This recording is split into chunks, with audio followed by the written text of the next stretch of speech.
in the heart of Florence during the year 1283. A young apprentice named Luca tends to the delicate work of sorting and cataloging fine silks in his master's trading house, where the afternoon light filters through tall windows and the scent of sandalwood mingles with the faint sweetness of beeswax. Welcome to this quiet hour of the night. I am honored to share this time with you. As darkness settles around us, we will journey together to a merchant's house in Florence, following Luca through his peaceful work among beautiful fabrics and the gentle rhythms of trade. Allow yourself to sink deeper into comfort, knowing that this story asks nothing of you but to simply listen and rest. Luca, 17 years old, stood in the storage room on the second floor of his master's trading house. His lean fingers, stained faintly with ink from morning ledgers, moved across bolts of silk arranged on wooden shelves. The late afternoon sun streamed through arched windows, casting amber patterns across fabric that shimmered in shades of crimson, deep blue, and gold. He breathed in the familiar scent of sandalwood from the carved chests that lined one wall, mixed with the warm smell of beeswax candles burning in iron holders. The task before him was simple and required no haste. Each bolt needed inspection for any signs of moths or moisture, then notation in the inventory book his master kept. Luca's dark hair, cropped short in the practical style of apprentices, caught the light as he bent to examine a length of emerald silk. The fabric felt cool and smooth beneath his fingertips, the weave so fine it seemed to hold the afternoon glow within its threads. His master, Signor Benedetto, had gone to visit another merchant across the river Arno. The house rested in comfortable stillness, with only the distant sounds of the street below a cart passing over cobblestones, the murmur of voices from the market square, the church bells marking the hour with their bronze tones. Luca hummed a plain chant melody he had learned as a child in the cathedral choir, the notes rising and falling in easy rhythm as his hands continued their methodical work. He lifted a bolt of cream-colored silk, holding it up to catch the light. The fabric had come from the eastern trade routes, carried overboard from distant lands where, his master said, the worms that spun such thread were tended in vast houses built only for that purpose. Luca marveled at this, though he had never traveled beyond the city walls. The silk itself told stories of sun-warmed mulberry groves, of patient hands guiding delicate creatures, of long journeys across mountains and seas. Setting the bolt back in its place, he made a careful note in the ledger with his quill. The scratch of the pen on parchment sounded pleasant in the quiet room, another layer of gentle sound. His master had taught him to write numbers and simple words, a rare gift for one born to a family of wool carders. Luca felt grateful for this apprenticeship, for the chance to work with beautiful things and learn a prosperous trade. The warmth of the room wrapped around him like a comfortable cloak. Afternoon had reached that golden hour when light seemed to thicken and slow, when dust motes drifted lazily through sunbeams, and time itself appeared to pause. He moved to the next shelf, where bolts of patterned damask waited. These fabrics bore woven designs: pomegranates, acanthus leaves, lions, each pattern telling its own story in raised texture against a smooth background. Luca's lean fingers traced the raised pattern of a pomegranate, feeling how the weaver had created dimension through technique alone. His master said such damask came from skilled workshops in Luca, where families had perfected the art over generations. The young apprentice hoped one day to visit those workshops, to see the great looms and watch master weavers at their craft. For now, he contented himself with learning every detail of the fabrics that passed through this house. A dove cooed from the rooftop above, its soft call blending with the distant sounds of the city. Luca paused in his work, listening to the gentle rhythm of afternoon settling into evening. The scent of bread baking somewhere nearby drifted through the open window, mingling with the sandalwood and beeswax, creating layers of comfortable familiarity. He had worked in this room for 2 years now, and its every corner had become known to him, the way light moved across the floor as hours passed, which floorboards creaked underfoot, how the temperature shifted when clouds passed over the sun. His master valued patience and attention to detail above all else. Signor Benedetto often said that a merchant who rushed made costly errors, that true prosperity came from steady, careful work. Luca had taken these lessons to heart, finding peace in the unhurried pace of each task. He reached for another bolt, this one wrapped in protective linen, and began the slow process of unwrapping it to check the silk within. The fabric revealed itself gradually, a deep blue silk, almost the color of twilight sky, shot through with threads of silver that caught the fading light. Luca's breath caught slightly at its loveliness. Such cloth would become a noblewoman's gown, perhaps worn to a feast or procession. He imagined it moving through torchlit halls, the silver threads gleaming like stars against the evening blue. Then he smiled at his own fancy and returned to the practical work of inspection, running the silk between his fingers to feel for any irregularities in the weave.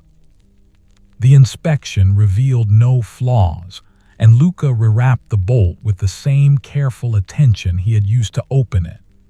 His lean fingers smoothed the protective linen into place, ensuring no creases would mark the precious fabric beneath. The church bells rang again, their sound drifting across the terracotta rooftops of Florence, calling the faithful to vespers.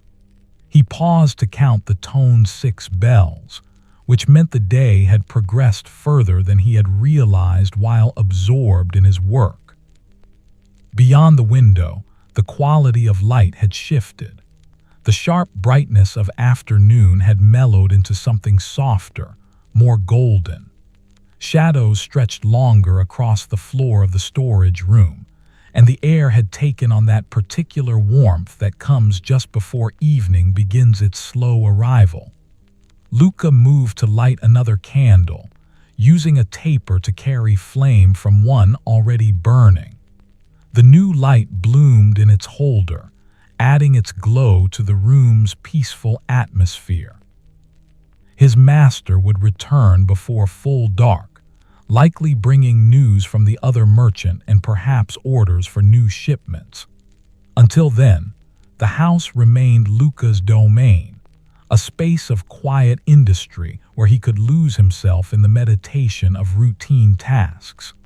He turned his attention to a shelf holding smaller pieces, samples, and remnants kept for showing to customers who might commission larger orders. These scraps of silk, velvet, and brocade represented the full range of what the house could provide.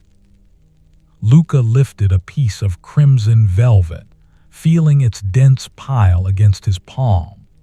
The fabric held warmth as if it remembered the sheep whose wool had been transformed through careful process into something so luxurious. Velvet making was an art unto itself, his master had explained, requiring special looms and extraordinary skill. The nap of the fabric caught light and shadow differently depending on how he held it, creating the illusion of depth and movement. He laid the velvet sample in its proper place and reached for a length of gold brocade.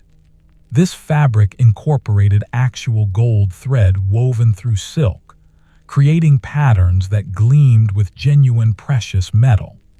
Such cloth cost more than most families earned in a year, yet nobles and wealthy merchants sought it eagerly for special garments and church vestments. Luca handled it with appropriate reverence, checking that the gold threads remained secure and untarnished. The dovecote on the roof had grown more active as evening approached. Luca heard the flutter of wings, the soft murmuring calls of birds returning to roost. These sounds formed a backdrop to his work, as familiar as his own breathing. He hummed his plain chant melody again, letting the notes rise and fall while his hands continued their steady progress through the inventory. The combination of touch, sight, and sound created a rhythm that felt almost like prayer. When the samples were all inspected and noted, Luca moved to the carved sandalwood chests. These held the most valuable pieces silks imported from distant eastern lands, fabrics so fine they seemed to float rather than drape.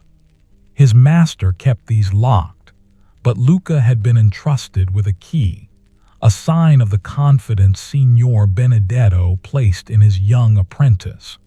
He withdrew the key from the leather purse at his belt and fitted it into the first chest's lock. The mechanism turned with a satisfying click. Luca lifted the lid slowly, breathing in the concentrated scent of sandalwood that rose from within.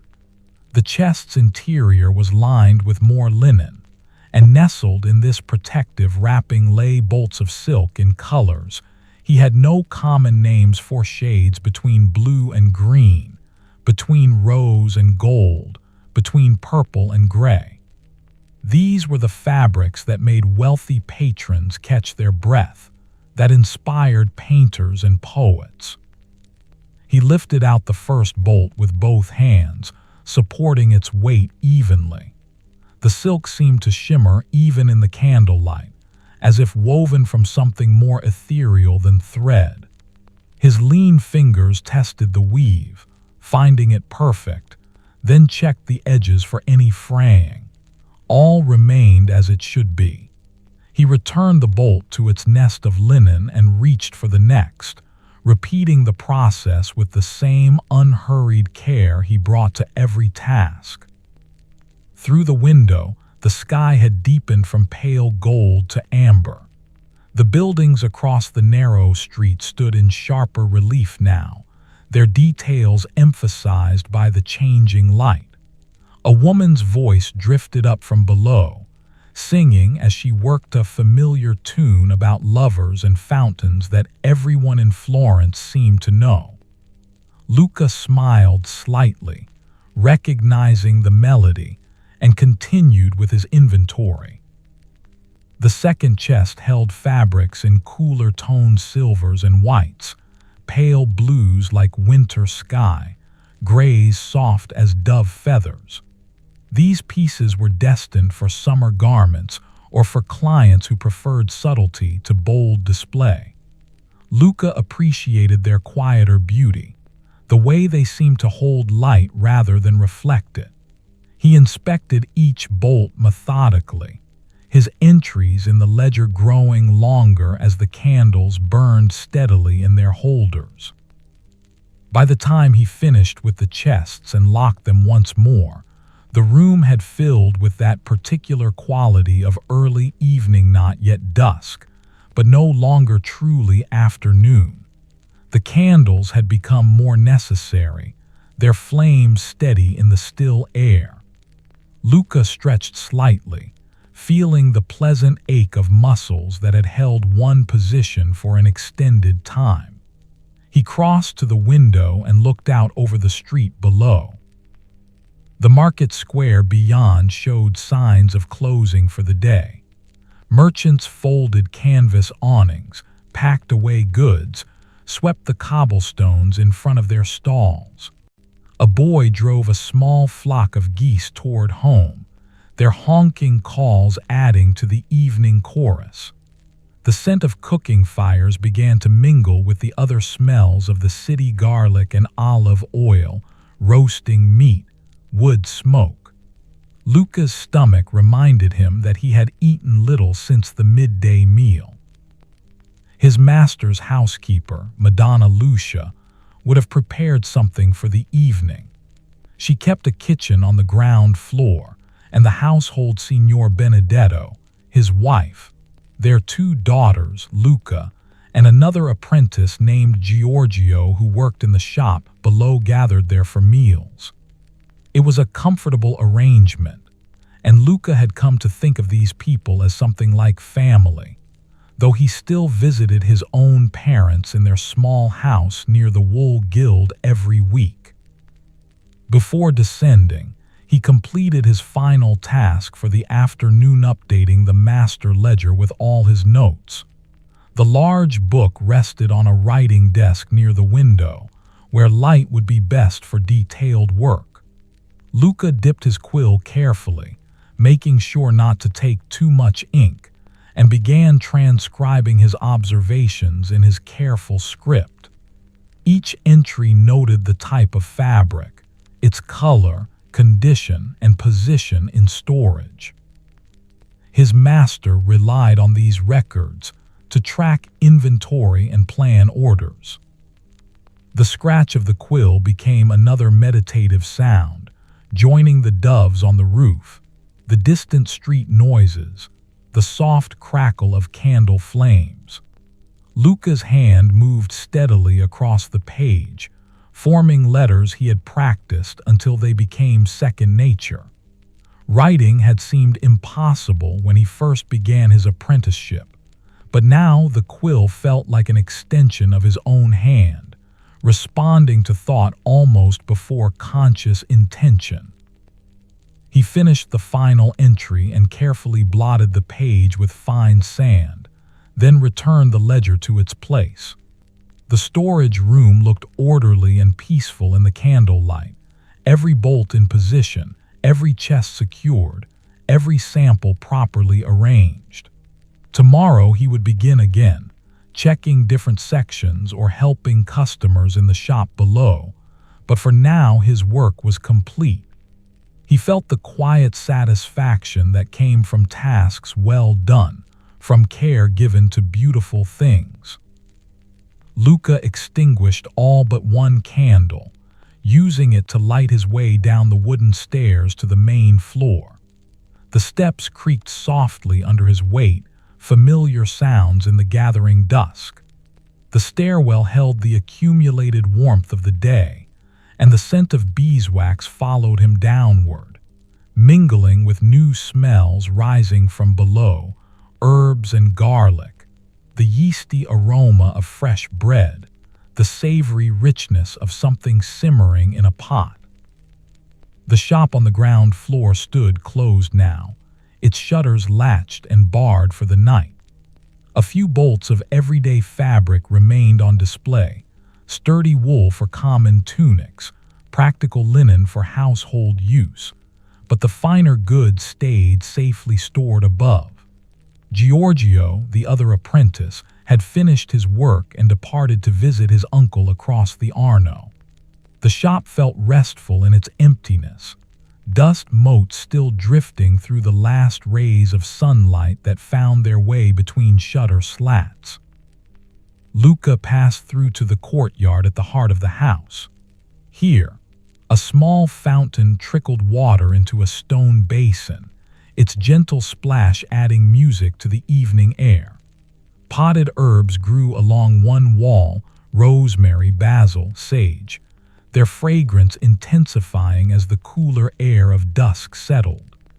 A lemon tree stood in a large terracotta vessel, its glossy leaves dark against the plastered wall, a few yellow fruits glowing like small lanterns among the branches. Madonna Lucia emerged from the kitchen doorway, wiping her hands on her apron. She was a woman of perhaps 45 years, with silver-threaded brown hair tucked beneath a linen coif and capable hands that never seemed to rest. Her weathered face creased into a smile when she saw Luca. "There you are, finally," she said, her voice carrying the warmth of someone who had raised children of her own. "I thought perhaps you had turned into a bolt of silk yourself, so long as you stayed up there." Luca returned her smile. "The inventory took longer than expected. Signor Benedetto will want a full accounting when he returns." "Always thorough, our Luca," she said approvingly. "Come, sit. The master sent word he will be delayed another hour. Business with the Medici agent, something about a shipment from Venice. You might as well eat while the food is warm." The kitchen occupied the rear of the ground floor, a room made cozy by the large hearth where a fire burned low, and by the copper pots hanging from hooks, gleaming in the firelight. A long wooden table dominated the center, scarred from years of use but scrubbed clean.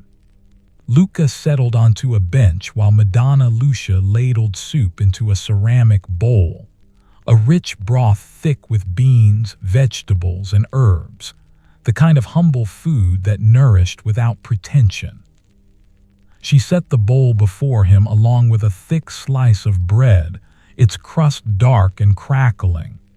"Eat slowly," she advised, as she always did. "Food taken in haste sits poorly." Luca broke the bread and dipped it into the soup, savoring the first bite. The broth carried the earthiness of beans, the sweetness of carrots, the bright note of parsley. Madonna Lucia had a gift for coaxing flavor from simple ingredients, a skill she claimed came from her own mother and grandmother before her. He ate in companionable silence while she moved about the kitchen, banking the fire, covering leftover bread with a cloth, rinsing bowls in a bucket of water. Through the kitchen's small window, the sky had deepened to violet. The first stars would be appearing soon, though the city's lights often made them difficult to see. Luca remembered nights in his childhood, visiting his grandmother's farm outside Florence, when the stars had seemed countless, scattered across the darkness like silver dust. Here in the city, the sky held a different kind of beauty. Church towers silhouetted against the glow of sunset, windows lighting one by one as families gathered for evening meals. "Will you visit your family this week?" Madonna Lucia asked, settling onto the bench across from him with her own bowl. "On Sunday after Mass," Luca replied. "My mother has been unwell, nothing serious, just a cough that lingers, but I want to see her." "Take her some of that honey Signor Benedetto keeps in the pantry," she suggested. "Mixed with warm water and a bit of lemon, it soothes the throat." Luca nodded his thanks for the advice. His own mother would offer him food the moment he arrived, would fuss over whether he ate enough, whether his master treated him well, whether he stayed warm enough at night. These small maternal concerns had once embarrassed him, but now, at 17 years old, he recognized them as expressions of love, no different than the care he gave to the silks in his keeping. The soup warmed him from within, and the bread satisfied in the way that simple, well-made food always does. He had not realized how hungry the afternoon's work had made him. Madonna Lucia ate in her own unhurried way, occasionally rising to adjust something at the hearth or to fetch more bread from the covered basket. The kitchen filled with a sense of contentment, the peaceful end to a day of honest labor. When his bowl was empty, Luca carried it to the washing bucket, but Madonna Lucia shooed him away with a flick of her hand. "Go on with you. I know you want to practice your letters before the light fails entirely. The master's study is empty. Use the good candles, not those tallow stubs." Luca felt grateful for her understanding.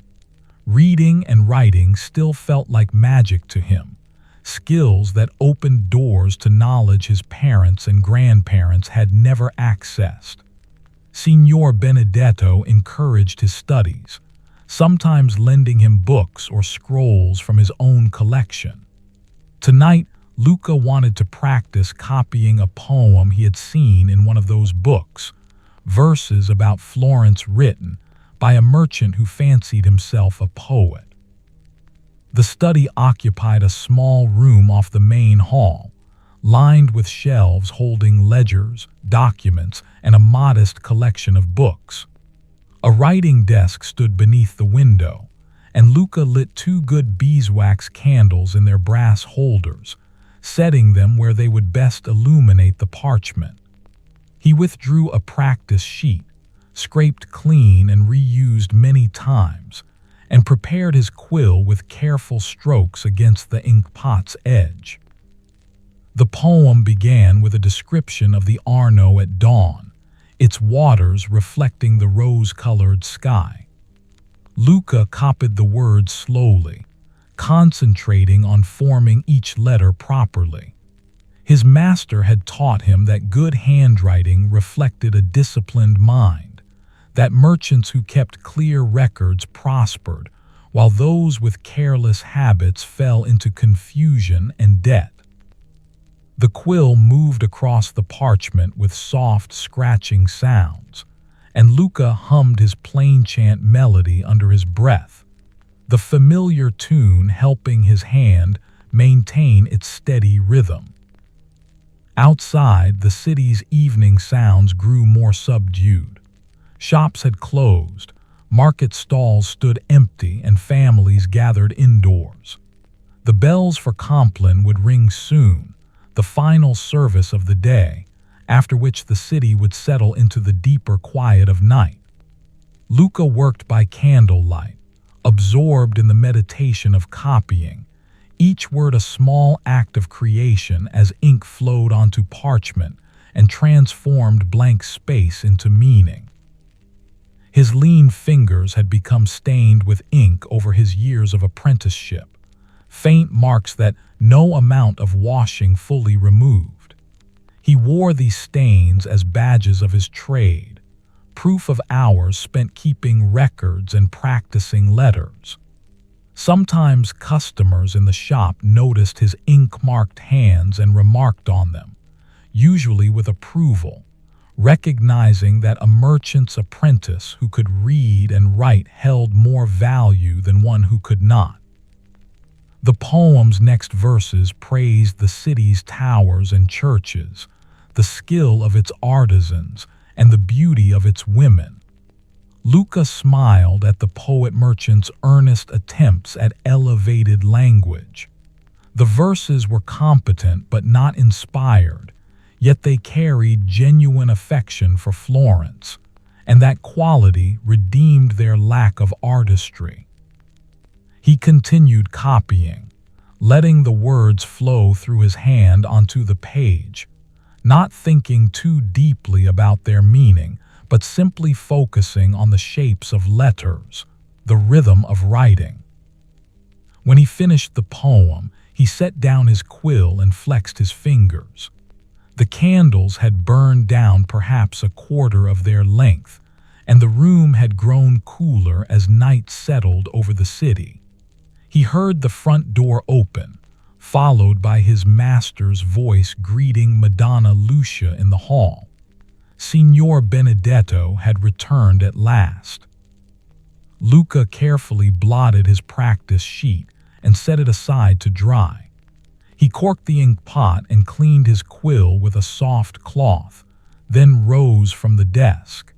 His master's voice drifted from the entrance hall, tired but content, the voice of a man whose business had concluded satisfactorily. Luca stepped into the corridor just as Signor Benedetto was removing his heavy wool cloak and handing it to Madonna Lucia. The merchant was a man of 52 years, with a close-trimmed gray beard and observant brown eyes that seemed to assess everything they encountered. His hands bore the marks of his trade, not the physical calluses of laborers, but the ink stains and careful movements of someone who handled valuable goods daily. He wore a tunic of fine wool dyed a deep burgundy, with a leather belt tooled in an intricate pattern. Despite the late hour, he carried himself with energy rather than exhaustion. "Luca," he said warmly, noticing his apprentice. "Good. I hope to find you still awake. Is the inventory complete?" "Yes, master. All recorded in the ledger upstairs. Everything remains in excellent condition." Signor Benedetto nodded his approval. "Walk with me to my chamber. I have news that concerns our work in the coming weeks." Luca followed his master up a different staircase, this one leading to the family's private rooms on the second floor. The merchant's chamber served as both sleeping quarters and private office, a space where he could think and plan away from the bustle of shop and household. A brazier in the corner provided warmth against the evening chill, its coals glowing softly. Signor Benedetto settled into a cushioned chair near the brazier and gestured for Luca to take a seat on a wooden bench opposite. "The Medici agent has confirmed a shipment arriving from Venice within the fortnight," his master began, his voice carrying the satisfaction of a successful negotiation. 12 bolts of the finest Venetian silk, colors we have not seen in our shop before. Deep peacock blue, a green like new leaves after rain, and a gold that the agent swears rivals the sun itself. Luca felt anticipation stir within him. New shipments always brought excitement, the chance to handle fabrics he had only heard described, to learn their qualities and imagine their ultimate purposes. Will these be for the guild exhibition in spring? Some of them, yes, but there is more.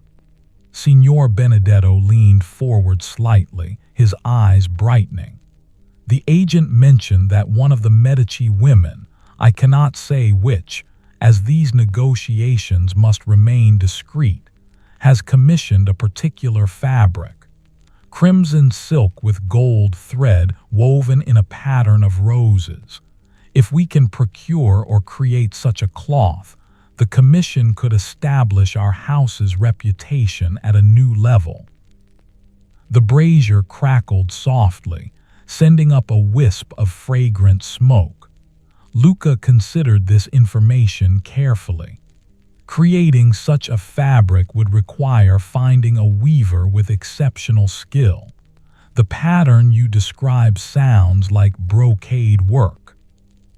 Precisely. And I know of only 2 weavers in all of Tuscany capable of such artistry. One works exclusively for the papal court, which leaves us with old Tommaso and Luca. Signor Benedetto smiled. I will travel there next month to speak with him. If he agrees to take the commission, you will accompany me. It is time you saw how such negotiations proceed, and Tommaso might teach you things about fabric that no merchant can explain. Luca's heart lifted at this prospect. He had long wished to visit Luca and see the famous workshops his master spoke of with such respect. To meet a master weaver, to watch him work, to learn from someone who understood fabric not as a commodity but as craft. This represented an opportunity beyond his ordinary duties. I would be honored, master. We leave on the 15th day of next month then. Until that time, continue your studies and your care of our inventory. When we return from Luca, with luck and God's grace, we will have contracted for a fabric that will bring honor to this house." Signor Benedetto rose from his chair, indicating that their conversation had concluded. "Now rest. Tomorrow Giorgio will need your help in the shop. We have 3 customers expected, all seeking fabrics for spring garments." Luca bid his master good night and made his way to the small room he shared with Giorgio on the 3rd floor. The other apprentice had not yet returned from his uncle's house, so the room stood empty and peaceful. A narrow window looked out over neighboring rooftops, and through it Luca could see stars beginning to show themselves in the deepening sky. He lit a small clay lamp, its flame casting gentle shadows on the plastered walls. The room held 2 narrow beds, a chest for their belongings, and a small table with a basin for washing. Simple accommodations, but clean and dry, warmer than many apprentices enjoyed. Luca had slept in this room for 2 years, and it had become a haven of sorts, a space where he could think his own thoughts after days spent serving customers and managing inventory. He sat on his bed and unlaced his shoes, setting them neatly beside the chest. Through the window came the sound of the Compline bells, their bronze voices calling across Florence's rooftops. Luca paused in his preparations for sleep to listen, counting the measured tones. These bells had rung out the hours for generations, long before his birth, and would continue long after. There was comfort in this continuity, in being part of a city's ancient rhythms, in sleeping beneath roofs that had sheltered countless others before him. He poured water from a ceramic pitcher into the basin and washed his face and hands, the cool water refreshing after the day's warmth. The lamp flame wavered slightly in a draught, then steadied again. Luca dried himself with a linen cloth and changed into his sleeping tunic, a simple garment of soft, well-worn wool. The bed beckoned with its straw mattress and wool blankets, humble but sufficient. Before lying down, he knelt briefly beside the bed, a habit from childhood encouraged by his mother. He offered thanks for the day's blessings, for meaningful work, for his master's kindness, for food and shelter, for the prospect of travel to Luca.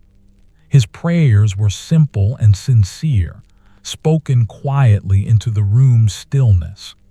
Then he rose and settled beneath the blankets, pulling them up against the night's increasing chill. The lamp still burned on the table, and Luca watched its small flame for a time. Shadows danced on the ceiling, shifting patterns that reminded him of the way light had moved through the storage room that afternoon, illuminating silks of every color.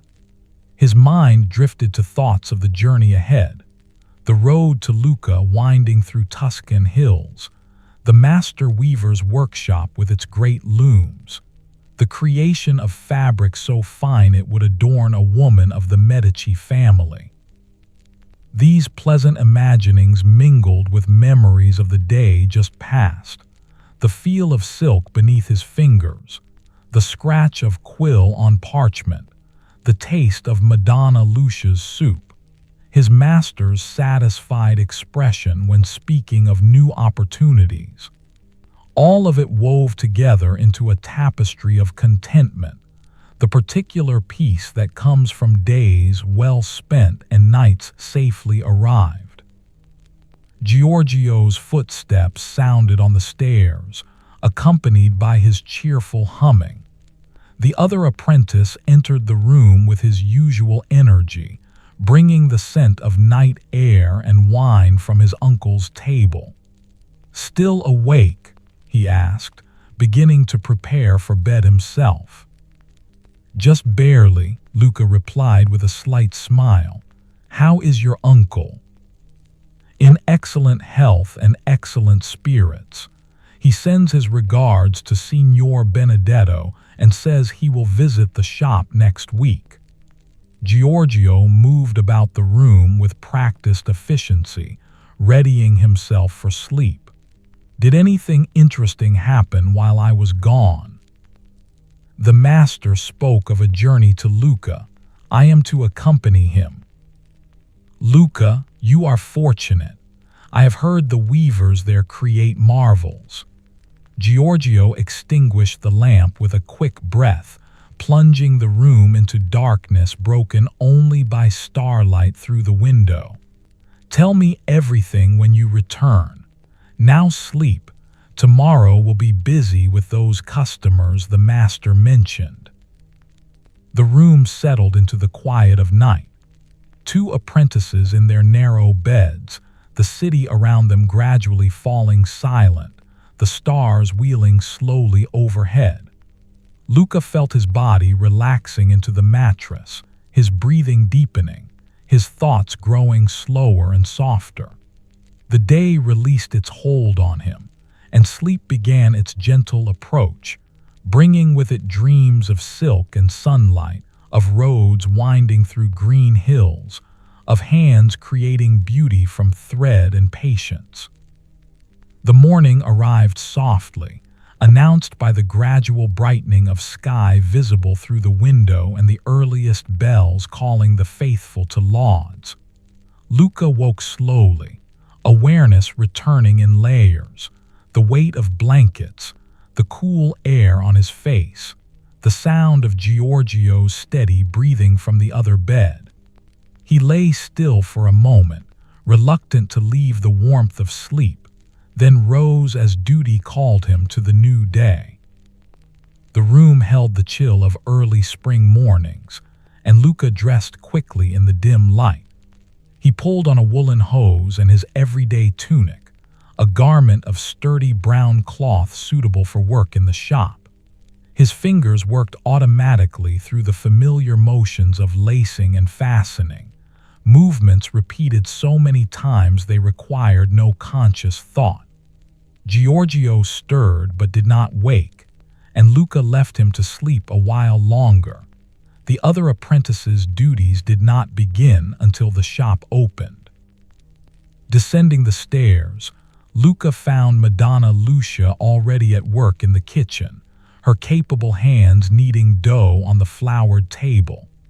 The hearth fire had been rebuilt and now burned cheerfully, casting warmth into the room. A pot of water hung over the flames, heating for washing and cooking. The scent of yeast and wood smoke mingled pleasantly, the familiar perfume of morning in this household. "There is bread from yesterday and some cheese," Madonna Lucia said without looking up from her kneading. "Help yourself. The master will want to speak with you after he breaks his fast." Luca cut a portion of bread and cheese, taking them to the courtyard where he could eat in the fresh morning air. The fountain still trickled its gentle music, and the lemon tree's leaves showed drops of dew that caught the early light. The sky above had turned pale blue, promising a fair day. He ate slowly, letting the bread and cheese satisfy his hunger while his mind turned to the tasks ahead. The 3 customers his master had mentioned would arrive at different times throughout the day. The first, a wool merchant's wife seeking fabric for her daughter's wedding garments, would come mid-morning. The second, a physician requiring new robes suitable to his profession, had asked to visit after the noon bells. The third customer remained unknown to Luca, someone his master had described only as a patron of discerning taste, which could mean anything from minor nobility to a wealthy artisan. When he finished eating, Luca returned to the kitchen to wash his hands and face in the basin Madonna Lucia had prepared. The water was pleasantly warm, scented faintly with rosemary from the courtyard garden. He dried himself and made his way to the shop on the ground floor, where morning light was just beginning to filter between the shutter's slats. He unbarred the shutters and folded them back, securing them against the exterior wall. Sunlight flooded into the shop, illuminating the display of fabrics arranged on wooden frames and shelves. Luca moved through the space with practiced care, straightening bolts that had shifted, brushing away any dust that had settled overnight, ensuring everything appeared at its best. The shop itself was modest in size but well appointed, with a counter for conducting transactions and several chairs where customers could sit while examining goods. Signor Benedetto appeared just as Luca finished his preparations. The merchant had dressed in his finest tunic, a garment of deep blue wool with embroidered cuffs, appropriate for receiving customers of quality. His gray beard had been freshly trimmed, and he carried himself with the dignified bearing of a man confident in his trade and reputation. "The shop looks well," he observed, his eyes scanning the space with the same attention to detail he brought to all aspects of his business. "When Madonna Rossetti arrives, show her first to the lighter fabrics, silks in cream, pale rose, perhaps that ivory damask we received last month. Her daughter is said to have a fair complexion, and such colors will complement her well." Luca nodded, committing these instructions to memory. His master had taught him that successful merchants anticipated their customers' needs, guiding them toward choices that would bring satisfaction while also representing the shop's finest offerings. It was a delicate balance. Too much pressure and customers felt manipulated, too little guidance, and they became overwhelmed by options. The morning progressed in the unhurried way of days devoted to commerce. Giorgio descended and joined them, taking his position behind the counter while Signor Benedetto reviewed the accounts from the previous week. Luca occupied himself with minor tasks, rewinding a bolt of linen that had come loose, updating a list of fabrics that needed replenishing, polishing the brass weights used for measuring purchases. Madonna Rossetti arrived precisely when expected, a woman of perhaps 40 years accompanied by her daughter, a girl of 16 with soft brown hair and shy eyes. The mother carried herself with the confidence of one accustomed to prosperity, while the daughter seemed content to follow her mother's lead. Signor Benedetto greeted them with courteous warmth, and Luca brought forward the fabrics his master had specified. The ivory damask proved an immediate success. Madonna Rossetti held it up against her daughter's face, studying the effect with a critical but approving eye. "Yes," she murmured, "this catches the light beautifully. What do you think, Caterina?" The girl touched the fabric with tentative fingers, a small smile appearing on her face. "It is lovely, mother." Negotiations proceeded with the gentle rhythm of customers who knew what they wanted and merchants who could provide it. Signor Benedetto discussed quantities, delivery times, and prices with the practiced ease of long experience. Luca brought additional samples when requested, answered questions about the fabric's origins and qualities, and maintained a respectful presence without intruding on the conversation. When Madonna Rossetti and her daughter finally departed, having ordered sufficient damask for a wedding gown, along with pale rose silk for a matching veil. The shop settled back into quietness. Signor Benedetto recorded the sale in his ledger while Giorgio tidied the fabrics that had been examined. Luca returned the unused samples to their proper places, each bolt carefully aligned, each fold precisely made. The physician arrived shortly after the noon bells, as promised. He was a spare man of advanced years, with intelligent eyes and hands that moved with the precision of one accustomed to delicate work. His current robes had grown shabby with age and use, and he sought replacements in colors appropriate to his profession, dark blues and blacks that would not show stains from his medical preparations. Luca brought forth bolts of wool in the requested colors, explaining the qualities of each. This wool came from English sheep, he told the physician, and was woven in Florence by skilled artisans. It would wear well, resist moisture reasonably, and maintain its color through many washings. The physician listened with the same careful attention he likely brought to his patients' complaints, asking thoughtful questions and examining the fabric thoroughly before making his selection. The transaction concluded to everyone's satisfaction, and the physician departed with promises that the fabric would be delivered to his residence by week's end. Signor Benedetto seemed pleased with the morning's business, and he suggested that Luca and Giorgio take their midday meal while the shop remained quiet. The mysterious third customer would not arrive until later in the afternoon, giving them time to rest and restore themselves.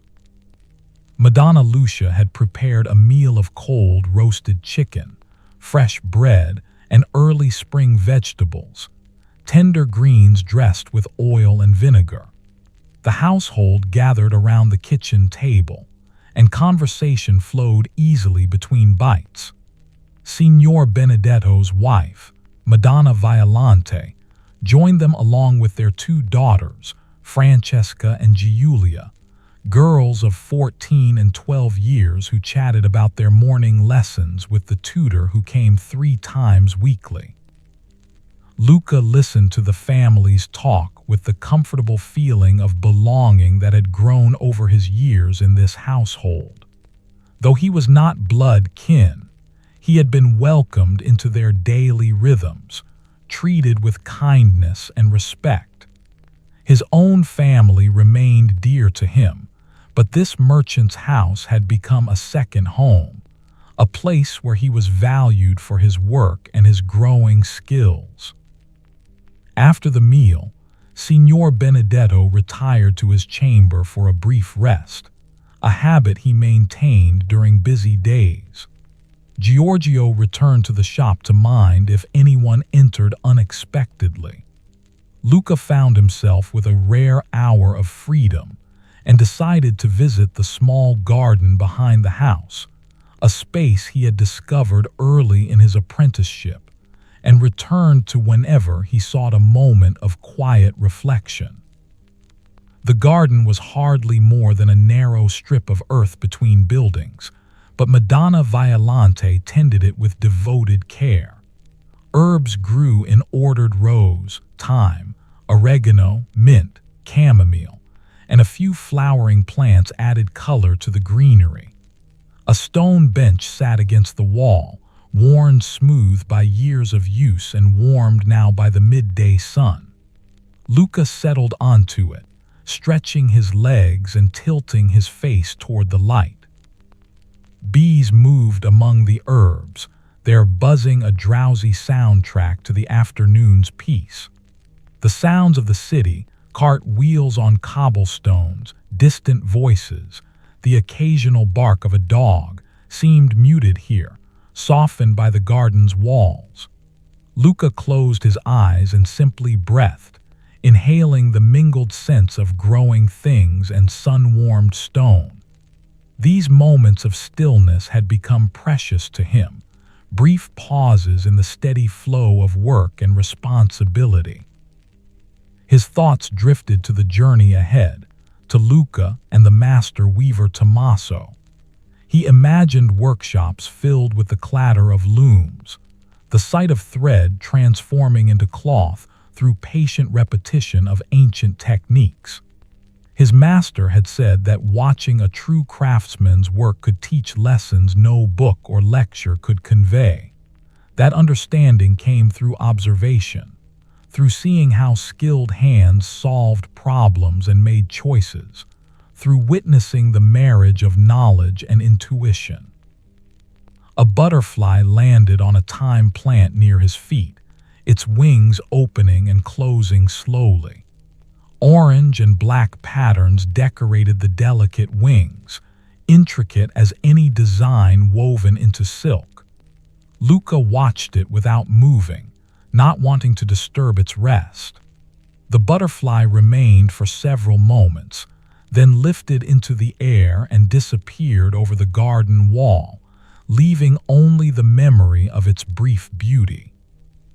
The bells for nones rang across the city, their sound calling Luca back to awareness of time and duty. He rose from the bench and made his way through the house to the shop, where Giorgio sat behind the counter working on a piece of embroidery, a personal project he had mentioned, a gift for his sister. The other apprentice looked up with a grin. The mysterious patron has not yet appeared. Perhaps they changed their mind. Luca took up position near the fabric displays, ready to assist should the customer arrive. Or perhaps they are simply delayed. The master said they were of discerning taste, which often means they keep their own schedule. "You have more patience than I do," Giorgio observed, returning to his embroidery. "I grow restless when customers are late." "Then it is fortunate you work behind the counter and I work with the fabrics," Luca replied with a slight smile. His companion laughed and bent back to his needlework, and the shop returned to its waiting quiet. The afternoon light shifted gradually, moving across the floor as the sun traveled its arc. Luca found himself studying the way illumination changed the appearance of fabrics, how a blue that appeared deep and serious in shadow became bright and cheerful in direct sunlight, how silk seemed to hold light within its weave while wool absorbed and softened it. These observations were part of his education, details his master encouraged him to notice and remember. When the customer finally arrived, the sun had moved well past its zenith. The shop door opened and a woman entered, accompanied by a manservant who waited respectfully just inside the threshold. She was perhaps 30 years old, dressed in a gown of fine wool dyed a rich green, with a veil of sheer linen covering her dark hair. Her bearing suggested nobility or at least substantial wealth, and her eyes took in the shop's contents with the quick assessment of someone who knew quality when she saw it. Signor Benedetto emerged from the back room where he had been working on accounts, and his face showed recognition.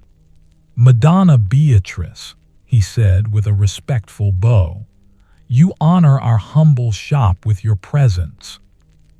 "Signor Benedetto." Her voice was cultured, carrying the accent of educated Florentines. "Your shop is hardly humble, as we both know. I came seeking fabric for a particular purpose, and I hope you can assist me." The merchant gestured toward the chairs. "Please be seated. My apprentice will bring samples for your consideration. What manner of fabric do you require?" Madonna Beatrice settled into the offered chair with graceful ease. "I am commissioning a banner for the chapel in our family's country villa. The design will incorporate our family's arms, gold lions on a field of azure.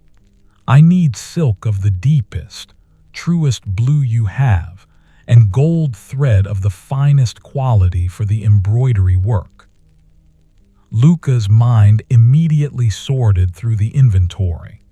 They had several blue silks, but Madonna Beatrice had specified the deepest and truest, which meant the bolt that had arrived in the recent Venetian shipment, a blue so intense it seemed almost to hold its own light. He glanced at his master, who gave a small nod of permission. Ascending to the storage room, Luca moved directly to the chest where that particular silk resided. He unlocked it with care and withdrew the bolt, cradling it in both arms. Even in the dimmer light of the storage room, the color seemed extraordinary, a blue that called to mind twilight skis, deep ocean waters, the robes of saints in painted altarpieces. He carried it downstairs with appropriate reverence. Madonna Beatrice's face showed satisfaction the moment she saw the fabric. "Yes," she said simply, "that is precisely what I envisioned." Signor Benedetto smiled. "This silk came to us from Venice only last week. It is among the finest we have ever carried. As for gold thread, we have several qualities. Luca, please bring the samples from the small chest in my chamber." Luca departed on this errand, returning moments later with a wooden box containing spools of gold thread in varying thicknesses and qualities. Some incorporated actual gold leaf twisted around silk cores, while others used gilt techniques to achieve their luster. Madonna Beatrice examined each with educated attention, finally selecting the finest and most expensive variety.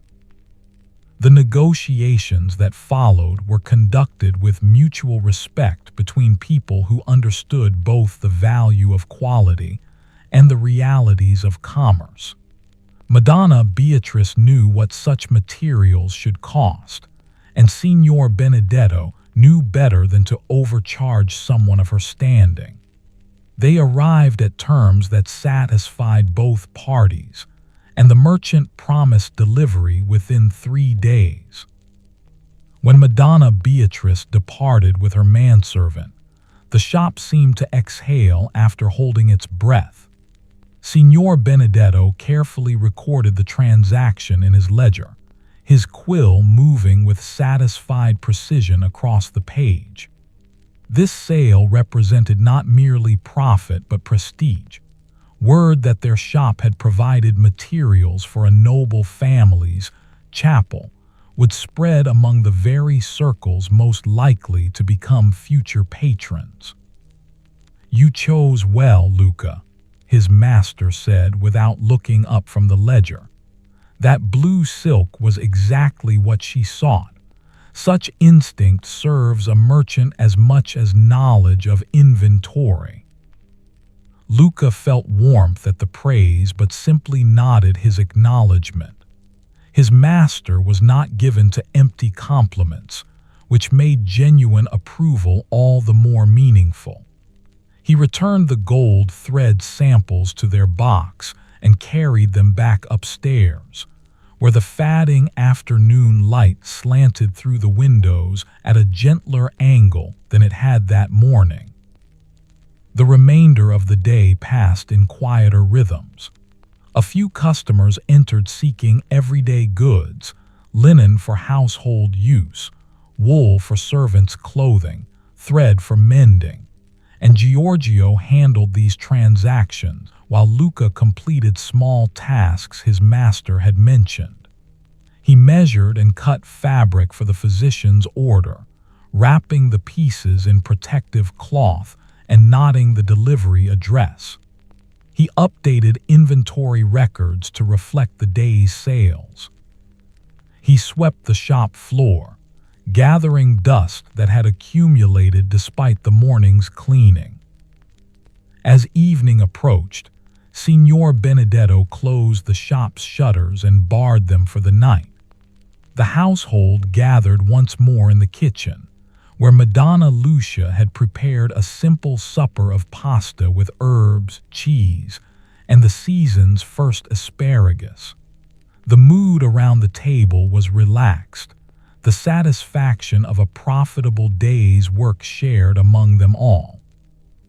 After the meal, Luca helped Madonna Lucia clear the table and wash the bowls, then excused himself to return to the study.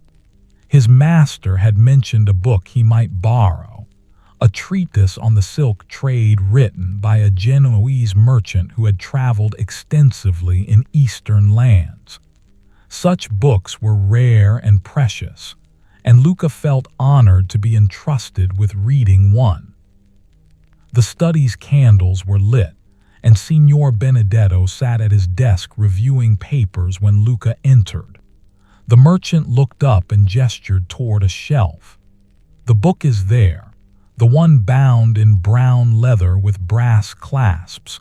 Read it carefully, as the binding is fragile with age.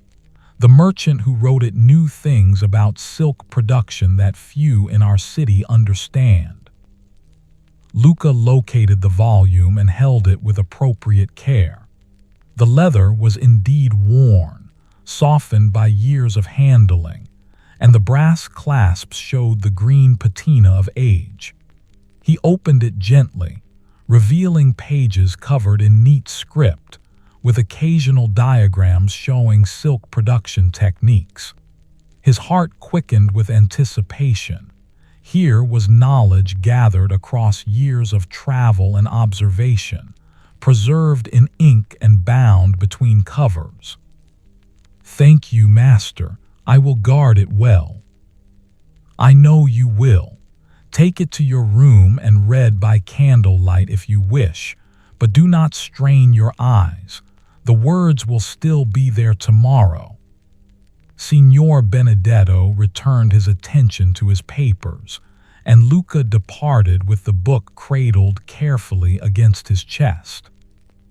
In the room he shared with Giorgio, Luca lit their small lamp and settled onto his bed with the book. His roommate was visiting his uncle again, leaving Luca alone with his reading. He turned the pages slowly, absorbing information about distant lands where silk production had begun centuries ago, about the careful cultivation of mulberry trees, about the life cycle of silkworms, and the patient work of unwinding their cocoons to obtain thread. The author wrote with clarity and evident passion for his subject. He described workshops where women sat at great wheels, drawing out fibers and spinning them into threads of astonishing fineness. He told of dye houses where fabrics were transformed from their natural cream color into every imaginable hue, using techniques guarded as closely as military secrets. He spoke of the pride craftsmen took in their work, the tradition passed from generation to generation, the almost sacred regard in which the finest silks were held. Luca read until the lamp's oil burned low and his eyes grew heavy. The book had transported him beyond Florence's walls and had shown him worlds he had only imagined. He marked his place carefully with a strip of parchment and set the volume on the small table where it would be safe. The room had grown cool, and he changed into his sleeping tunic and slipped beneath the blankets, his mind still full of images conjured by the merchant's words. Sleep came gently, bringing dreams of silk roads stretching across mountains, of workshops filled with the clatter of looms, of threads being woven into patterns of extraordinary complexity and beauty. In these dreams, Luca walked through distant cities where silk hung in market stalls like waterfalls of color, where merchants haggled in languages he could not understand but whose gestures conveyed universal meanings of trade and value. The week that followed held a pleasant regularity. Each morning brought its tasks, opening the shop, tending inventory, assisting customers, learning from his master's patient instruction. Each evening offered time for study, for reading from the borrowed book, for practicing his letters and numbers. The days flowed one into another like water in a stream, each distinct yet part of a larger continuous movement. On Sunday, as promised, Luca visited his family.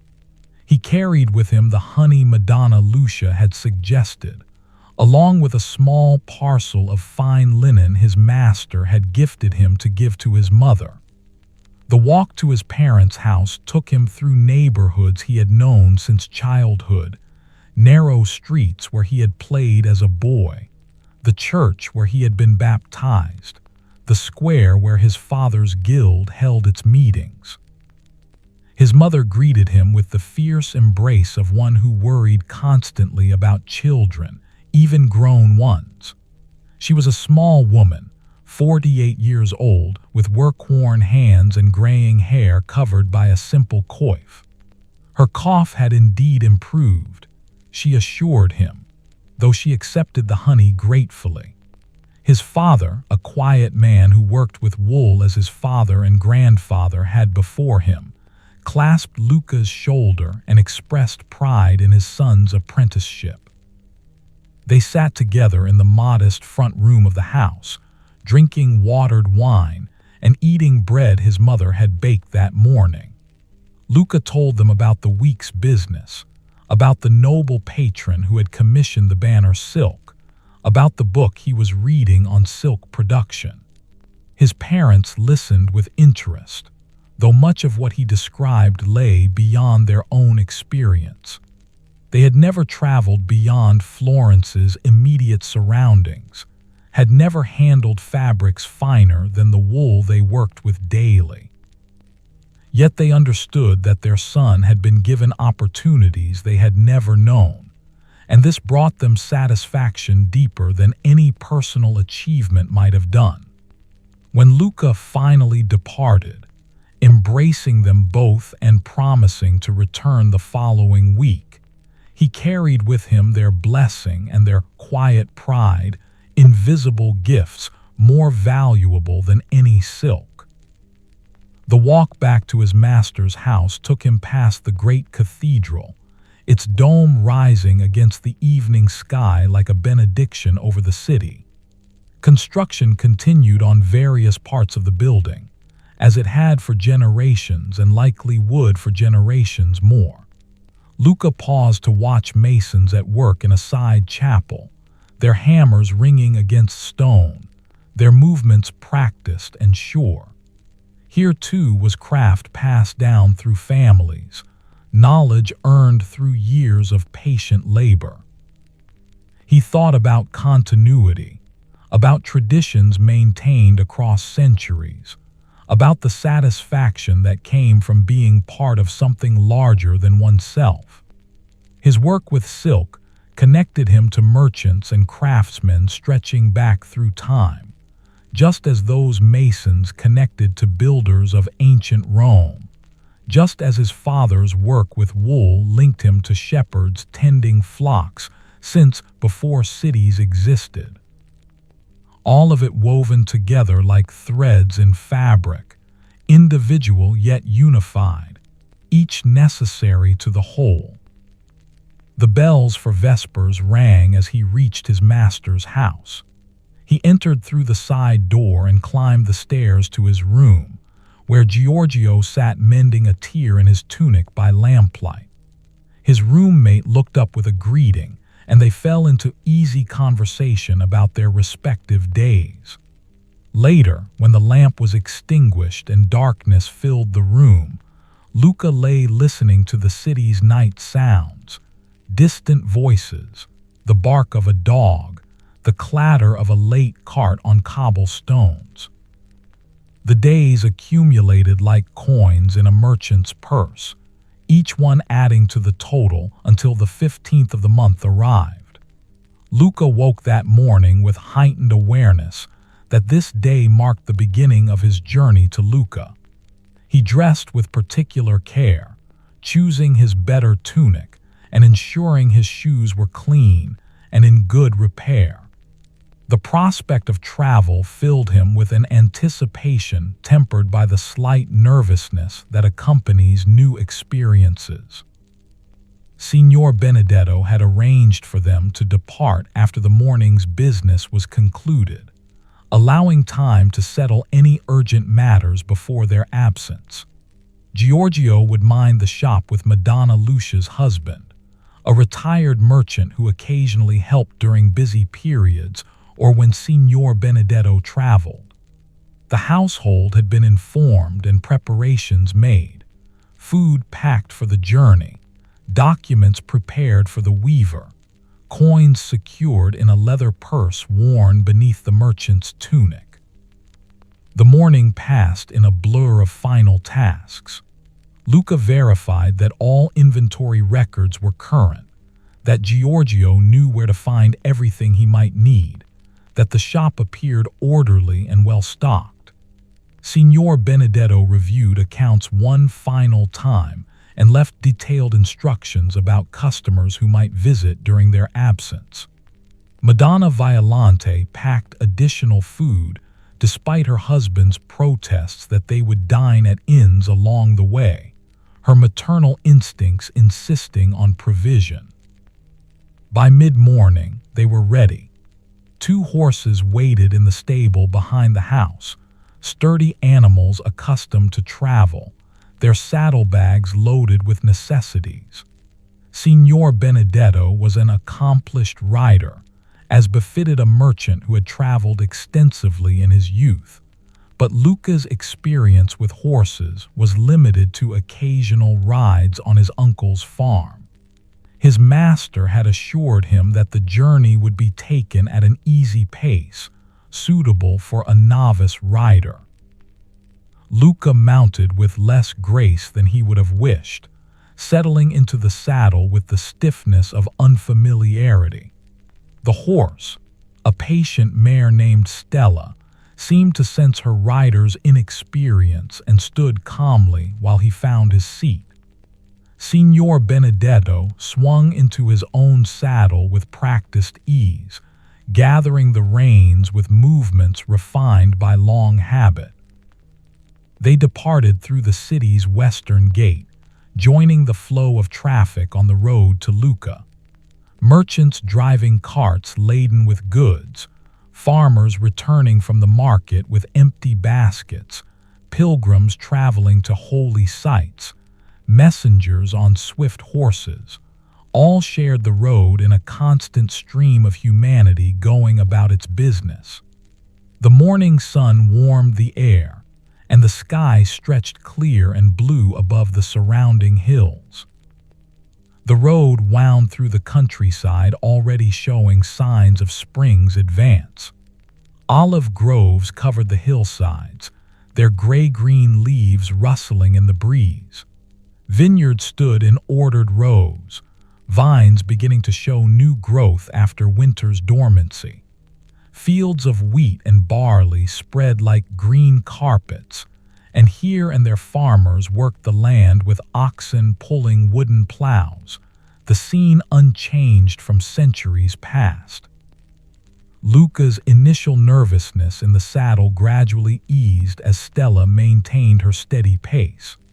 His master rode beside him, occasionally pointing out landmarks or sharing observations about the countryside. They passed through small villages where stone houses clustered around ancient churches, where chickens scratched in dusty yards and children paused in their games to watch travelers pass. The rhythm of hoofbeats, the creak of leather, the jingle of harness, all became a kind of music accompanying their progress. By midday they reached an inn where Signor Benedetto had stayed on previous journeys.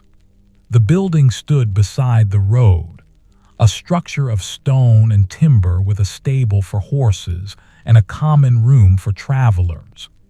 They dismounted, Luca somewhat stiffly, his legs unaccustomed to riding, and led their horses to the stable, where a boy took charge of them with the easy competence of one who had handled hundreds of travelers' mounts. The common room offered simple comfort.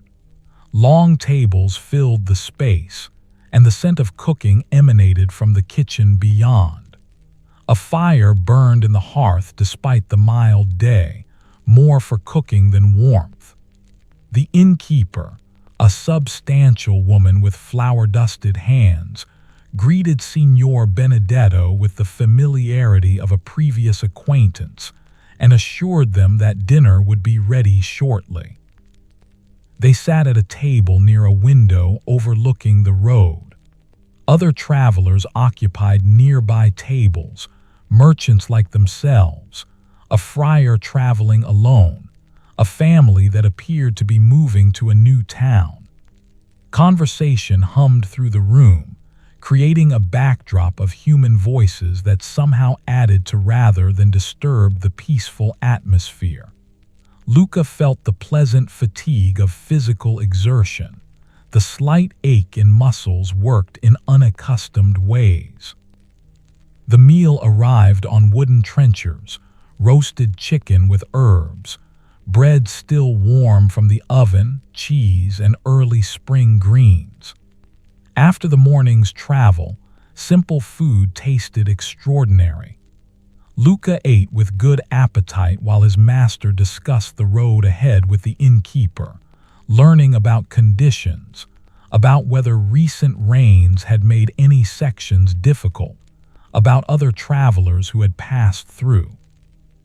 When they resumed their journey, the sun had moved well past its zenith. The road continued through rolling hills, sometimes climbing to heights where they could see for miles, sometimes descending into valleys where streams ran clear and cold. Wild flowers dotted the meadows, yellow primroses, white wood anemones, the purple of early orchids. Birds sang from every tree and hedgerow, their varied songs celebrating the season's warmth. Signor Benedetto proved to be an agreeable traveling company. He spoke of his own apprenticeship years ago, of the journeys he had taken with his master to learn about trade routes and markets, of the satisfaction that came from mastering a craft. He asked Luca questions about his reading, about his observations regarding fabrics, about his hopes for the future. Their conversation flowed easily, punctuated by comfortable silences when both men simply absorbed the beauty of the passing landscape. As afternoon mellowed toward evening, they entered a more heavily wooded country. Oak and chestnut trees lined the road, their branches creating a canopy overhead that filtered the sunlight into patterns of gold and shadow. The air grew cooler beneath the trees, scented with earth and growing things. Occasionally they glimpsed deer moving through the forest, graceful shapes that appeared and vanished like spirits.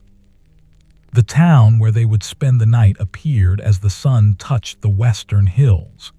It was larger than the villages they had passed, with walls of weathered stone and several church towers visible above the rooftops. They joined a small queue at the gate, where guards checked travelers in a perfunctory manner before waving them through. Inside, the streets were narrow and twisting, but Signor Benedetto navigated with certainty toward an inn he knew. This establishment was more substantial than the midday stop, a 3-story building with a courtyard where horses could be stabled and rooms available for rent. The innkeeper, a lean man with observant eyes, recognized Signor Benedetto and welcomed them warmly. A stable boy took charge of their horses while they were shown to a room on the 2nd floor, a simple space with 2 beds, a table, and a window overlooking the courtyard. Luca set down his traveling bag and stretched muscles made sore by hours in the saddle. His master suggested they wash away the road's dust before descending for supper, and they made use of the basin and pitcher of water provided. The water was cool and refreshing, scented faintly with lavender from herbs hung to dry in the room's corner. The inn's common room was crowded with travelers and locals alike. Long tables filled with people eating, drinking, and conversing created a lively atmosphere.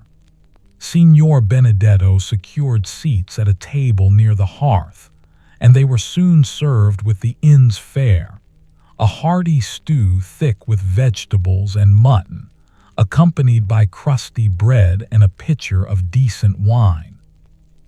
Luca found himself content to observe the room's varied occupants while eating. Merchants discussed business, their voices rising and falling with the rhythm of negotiation. Local townsmen argued good-naturedly about matters Luca could not quite follow. A minstrel in one corner plucked a lute and sang ballads, his voice rising above the general conversation. The whole scene felt vibrant with life, with the energy of people gathered together in warmth and companionship. After the meal, Signor Benedetto suggested they retire early to ensure rest before the final portion of their journey. They climbed the stairs to their room, where someone had lit a single candle in a clay holder. The flame cast gentle shadows on the plastered walls, and through the window came the muted sounds of the courtyard below, horses shifting in their stalls, the murmur of stable hands finishing their evening tasks, the distant bark of a dog somewhere in the town. Luca prepared for sleep with the same careful attention he brought to his daily work. He folded his tunic and set it on the room's single chair, changed into his sleeping garment, and knelt briefly beside the bed to offer his evening prayers. The mattress, though not as comfortable as his bed in Florence, felt welcoming after the day's exertion. He settled beneath the wool blanket and watched the candle flame waver in some draft he could not feel. His master extinguished the candle after a few moments, plunging the room into darkness broken only by starlight through the window. "Sleep well, Luca," Signor Benedetto said quietly. "Tomorrow we reach Luca, and you will see things worth remembering." Luca murmured his good night and closed his eyes. His body felt pleasantly heavy, muscles relaxing into the mattress, breath deepening naturally. Images from the day drifted through his mind: the rolling hills, the villages they had passed, the forests with their filtered light, the lively inn filled with travelers. All of it wove together into a tapestry of experience, adding color and texture to his understanding of the world beyond Florence's walls. Sleep came easily, bringing dreams of roads stretching endlessly forward, of horses carrying him through landscapes both familiar and strange, of destinations waiting just beyond the next hill. The night passed in the peaceful way of nights spent in safe shelter after honest labor, the body restoring itself while the mind wandered through realms accessible only in sleep. Morning announced itself gradually, first the growing brightness visible through closed eyelids, then the sounds of the inn coming to life, finally his master's gentle voice calling him to wakefulness. Luca opened his eyes to find dawn light filling the room, soft and promising. He rose and dressed, his muscles protesting slightly from yesterday's ride but not painfully so. The day ahead beckoned with the anticipation of arrival, of finally reaching Luca and meeting the master weaver. They broke their fast in the common room with bread, cheese, and watered wine, then collected their horses from the stable. The animals seemed well-rested and eager to proceed, stamping their hooves and tossing their heads in the cool morning air. Luca mounted with marginally more confidence than the previous day, and they departed through the town's gate just as the sun cleared the eastern hills. The road to Luca took them through more gentle countryside, past farms and vineyards waking to the new day. Smoke rose from chimneys as families kindled their morning fires. Farmers already worked in fields, their figures dark against the pale earth. The air carried the scent of turned soil, of dew evaporating under the warming sun, of spring's patient advance towards summer. As the morning progressed, they began to see signs of approaching a significant city. Traffic on the road increased, carts loaded with goods heading to market, other travelers on horseback or on foot, messengers passing at swift pace. The countryside itself showed more cultivation, more intensive use of land that spoke of a large population's needs. Then, as they crested a rise, Luca appeared before them. The city spread across the valley floor, enclosed by walls that appeared formidable even from a distance. Towers rose above the rooftops, church towers mostly, but also the fortified towers of wealthy families, symbols of power and prestige. Red tile roofs covered buildings packed closely together, creating a sea of terracotta broken by the green of gardens and the gray of stone churches. Beyond the city, hills rose in gentle waves, covered with the silvery green of olive groves. They descended toward the city, joining the stream of people and goods flowing through the gates. The guards here were more thorough than at the previous town, asking questions about their business and examining the documents Signor Benedetto carried. Once satisfied, they waved the travelers through into streets that buzzed with activity. Luca's streets were narrower than Florence's, the buildings seeming to lean toward each other across the gaps between them. Yet everything appeared prosperous and well-maintained. Shops displayed fine goods, houses showed fresh plaster and paint, churches gleamed with evident wealth. The city had grown rich on silk production and trade, and that prosperity showed in every detail. Signor Benedetto navigated through the streets with occasional pauses to verify his route, finally arriving at a substantial building in a quarter clearly devoted to textile work. The sound of looms reached them even from the street, a rhythmic clacking that spoke of industry and skill. A sign above the door showed a shuttle and thread, identifying this as the workshop of Tommaso the weaver. They dismounted and secured their horses to a post provided for that purpose. Luca's heart beat faster with anticipation. This was the moment his master had promised, meeting a craftsman whose skills were renowned throughout Tuscany, seeing the place where silk was transformed from thread into magnificent fabric. Signor Benedetto straightened his tunic, ensuring he presented himself well, then knocked firmly on the workshop door.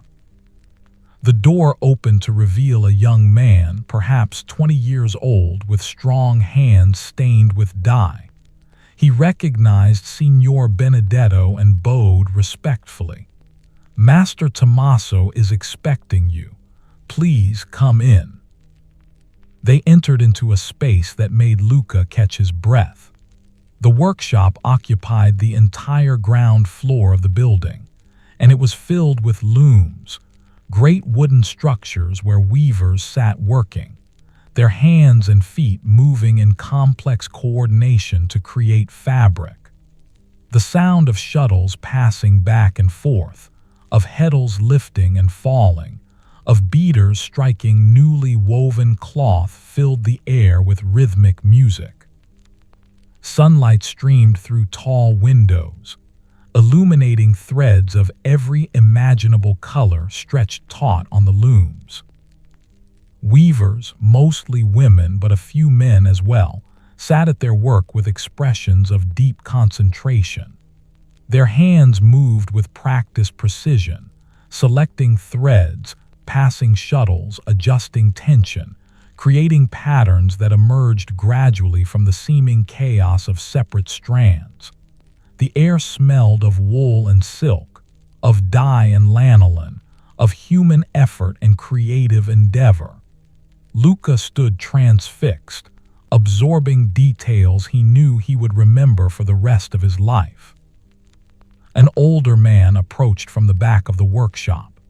This could only be Tommaso, a man of perhaps 65 years, with white hair and a beard, lean as a whip, with eyes that seemed to see through surfaces to essential qualities beneath. His hands, like those of his apprentice, bore the stains of his trade, but they moved with authority and grace. He greeted Signor Benedetto as an equal, two masters of their respective crafts meeting with mutual respect. "Welcome to Luca," Tommaso said, his voice carrying the slight rasp of age but losing none of its strength. "And this must be your apprentice, the one you wrote of who shows promise."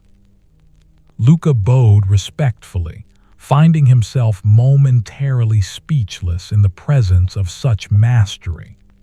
Tommaso's eyes studied him with the same assessment the weaver likely brought to thread and fiber, measuring qualities that could not be seen, but only sensed through long experience. "He is attentive and diligent," Signor Benedetto said. "I thought this visit would advance his education beyond what I can teach him in a merchant's house." "Come then," Tommaso said, gesturing deeper into the workshop. "Let me show you both what we create here, and we will discuss this commission you propose. Though I warn you, what you ask for is not simple, and the fabric I envision may take months to produce." They followed the master weaver between the looms, and Luca felt he was entering a world where thread and color obeyed laws he had never imagined, where patient skill could transform the simplest materials into objects of profound beauty. This was craftsmanship at its highest expression, and he understood with sudden clarity that his own journey of learning had truly just begun.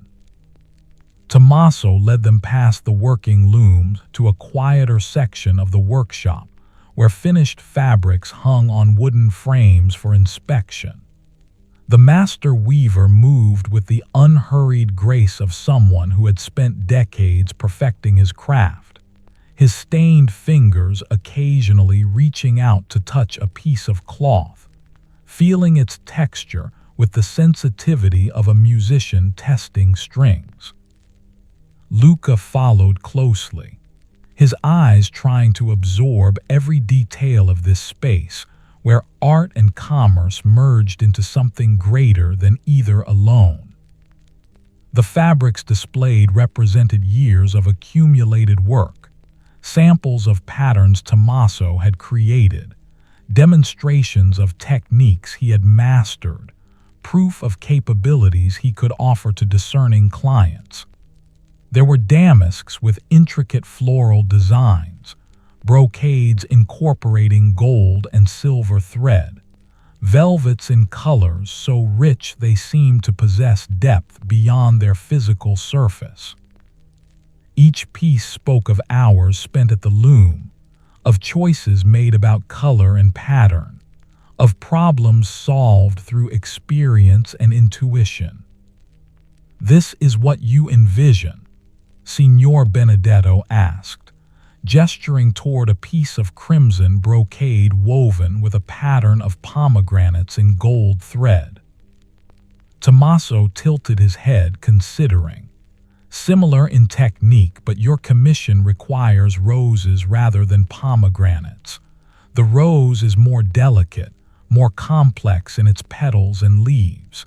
It will demand a different approach to the pattern work."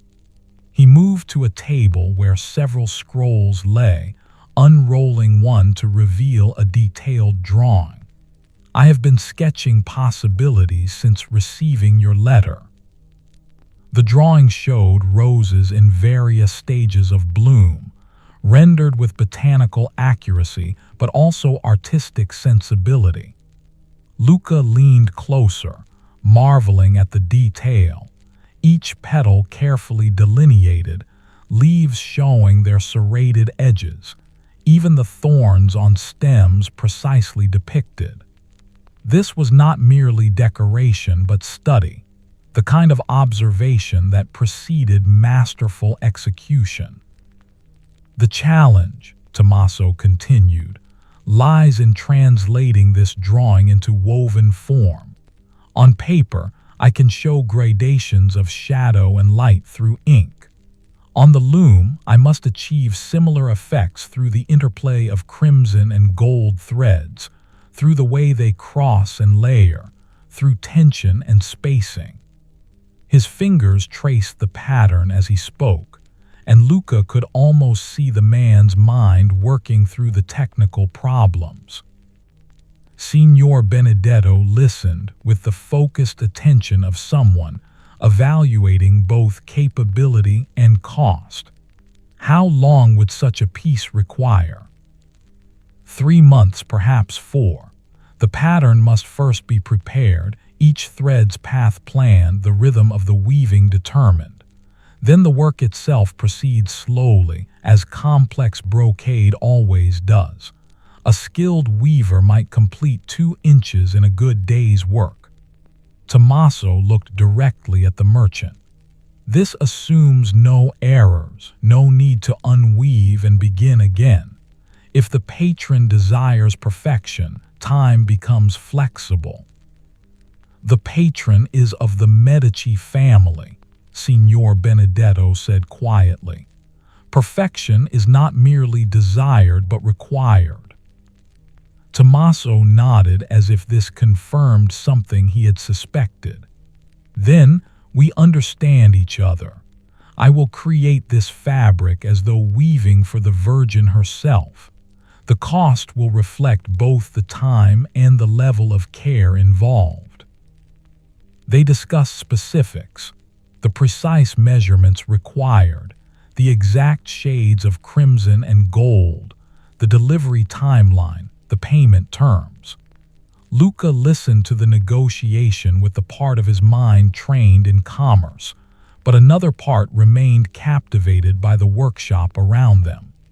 The rhythmic sound of the looms continued like a heartbeat, steady and life-giving, while weavers bent to their tasks with concentration that seemed almost meditative. When the business discussion reached its natural conclusion, agreements made, terms settled, documents to be drawn up later, Tommaso suggested they observe the weavers at work.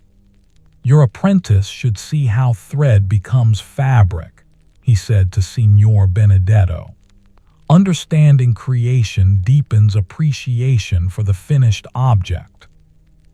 They approached the nearest loom, where a woman of perhaps 35 years worked at a length of blue silk. Her feet operated treadles that raised and lowered different sets of threads, while her hands passed the shuttle back and forth with movements so practiced they appeared effortless. Yet Luca could see the concentration in her face, the attention she brought to each motion. This was not mindless repetition, but active engagement with materials that responded to subtle variations in tension and timing. "This is Anna," Tommaso said. She has worked at the loom since she was 12 years old. There are perhaps 20 people in all of Luca who can match her skill." Anna glanced up briefly, offering a slight smile before returning her attention to the work. The shuttle flew across the warp threads, trailing blue weft behind it. The beater struck, pressing the new thread tightly against the growing fabric. Her feet shifted to a different treadle, changing which threads rose and fell, altering the pattern. All of it happened in fluid sequence, a dance performed sitting still, creating beauty through repetition refined to art. "May I ask how the pattern is determined?" Luca ventured, finding his voice at last. Tommaso looked pleased by the question. "Come, I will show you." He led them to another section of the workshop where several younger apprentices worked at a large table, their task apparently involving the preparation Tommaso had mentioned earlier. Before them lay sheets marked with grids, and they were carefully colored in squares according to some system Luca did not immediately comprehend. Tommaso picked up one of the completed sheets. "Each square represents a thread," he explained. "Different colors show which threads lift on which passes of the shuttle. By planning the entire pattern this way, we ensure the weaver knows exactly what to do at every moment. It transforms the weaving from guesswork to execution of a predetermined plan." Luca studied the sheet with fascination. What had seemed mysterious suddenly revealed its underlying logic. The pattern existed first as concept, then as drawing, then as this gridded translation, and finally as woven reality. Each step required different skills, different kinds of thinking, yet all served the single purpose of creating fabric that would please the eye and satisfy the patron. "For the rose pattern you commissioned," Tommaso said to Signor Benedetto, "these preparations alone will take 2 weeks. Only when the pattern is fully planned can we thread the loom and begin the actual weaving." They spent the next hour touring the workshop, observing different stages of production. In one area, thread arrived from spinners and was sorted by color and thickness. In another, dyes were prepared in great vats, their colors vivid even in liquid form. Weavers worked at looms of varying sizes and complexities, some creating simple cloth for everyday use, others laboring over fabrics that would grace noble halls and church altars. Through it all, Tommaso maintained a commentary that revealed not just techniques but philosophy. He spoke of how patience served the weaver better than speed, how mistakes caught early saved hours of later frustration, how understanding one's materials, their strengths and limitations, allowed creativity to flourish within appropriate boundaries. Luca absorbed these lessons, recognizing that they applied to his own work as much as to weaving. The principles underlying mastery transcended specific trades. When the sun reached its zenith, Tommaso invited them to share the midday meal with his household. They climbed stairs to the living quarters above the workshop, entering rooms that showed the same attention to quality visible in the fabrics below.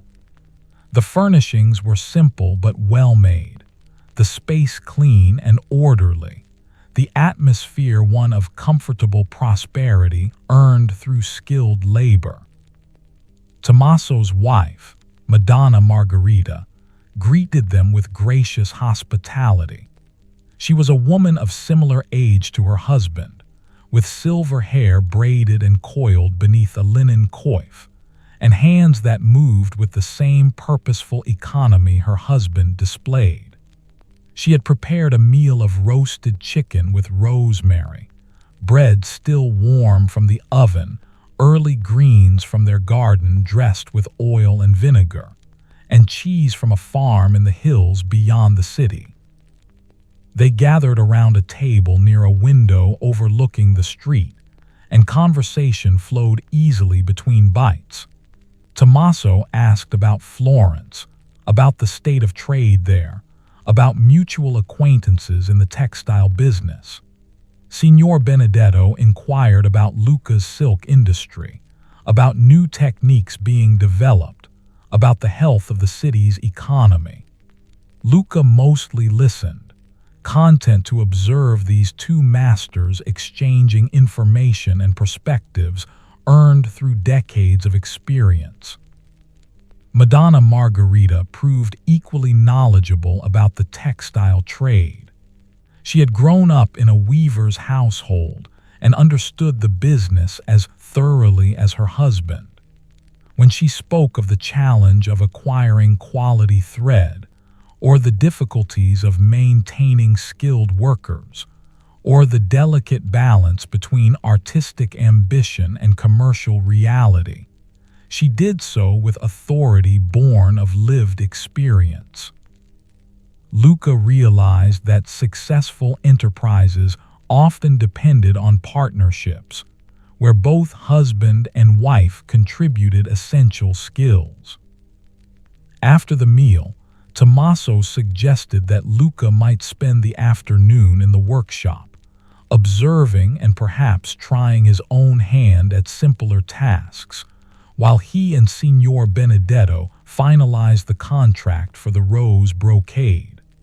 Luca felt honored by this opportunity and eagerly agreed. His master nodded approval, recognizing the educational value of hands-on experience.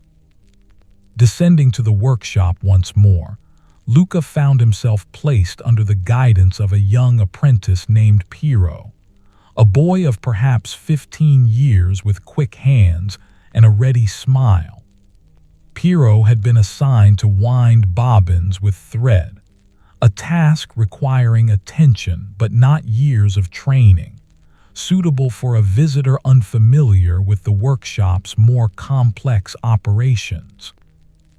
The work involved taking thread from large spools and winding it onto smaller bobbins that would fit into the shuttles used at the looms. Tension had to remain consistent. Too loose and the thread would tangle, too tight and it might break during weaving. Piero demonstrated the technique, his hands moving with practiced assurance, then handed Luca a bobbin and invited him to try. The first attempts proved clumsy. Luca's fingers, so confident when handling silk in his merchant's context, fumbled with the unfamiliar motions required for winding. The thread snarled, the bobbin refused to turn smoothly, frustration threatened to surface. But Piero offered patient correction, showing again how to hold the bobbin, how to guide the thread, and how to maintain proper tension through subtle adjustments of pressure. Gradually, Luca found the rhythm. His hands began to remember the motions, to anticipate what came next, to make small corrections without conscious thought. The thread wound onto the bobbin in even layers, building toward a neat package that would feed smoothly through a shuttle. It was humbling work, this discovery that skills which appeared simple when performed by experts required practice and concentration to execute competently. Yet there was satisfaction in it as well. Each completed bobbin represented a small victory, proof of learning, a contribution, however modest, to the workshop's productivity. Luca understood suddenly that every bolt of magnificent silk he had handled in his master's shop represented countless hours of such humble labor. The bobbins had to be wound, the looms threaded, the shuttles passed back and forth thousands of times. Beauty emerged from accumulated small actions, each performed with care. Piero proved to be an agreeable company, chatting easily while working. He had been apprenticed to Tommaso for 3 years and hoped eventually to become a journeyman weaver, though he acknowledged that mastery required decades, not merely years. His family had been weavers for generations, and he spoke of uncles and cousins scattered across Luca's textile workshops, all contributing to the industry that defined their city. "Do you ever tire of it?" Luca asked, winding another bobbin. "The same tasks day after day." Piero considered this question seriously. "Sometimes," he admitted. "But then I see a piece of fabric come off the loom, something that began as separate threads and became a unified whole through patient work, and I remember why this matters. We create things of beauty that will outlast us, that will bring pleasure to people we will never meet. That seems worthy of repetition." The afternoon passed in this quiet industry. Around them, the workshop maintained its rhythms, looms clacking, shuttles flying, weavers concentrating, apprentices learning. Sunlight moved across the floor as hours accumulated, and the pile of wound bobbins beside Luca grew steadily.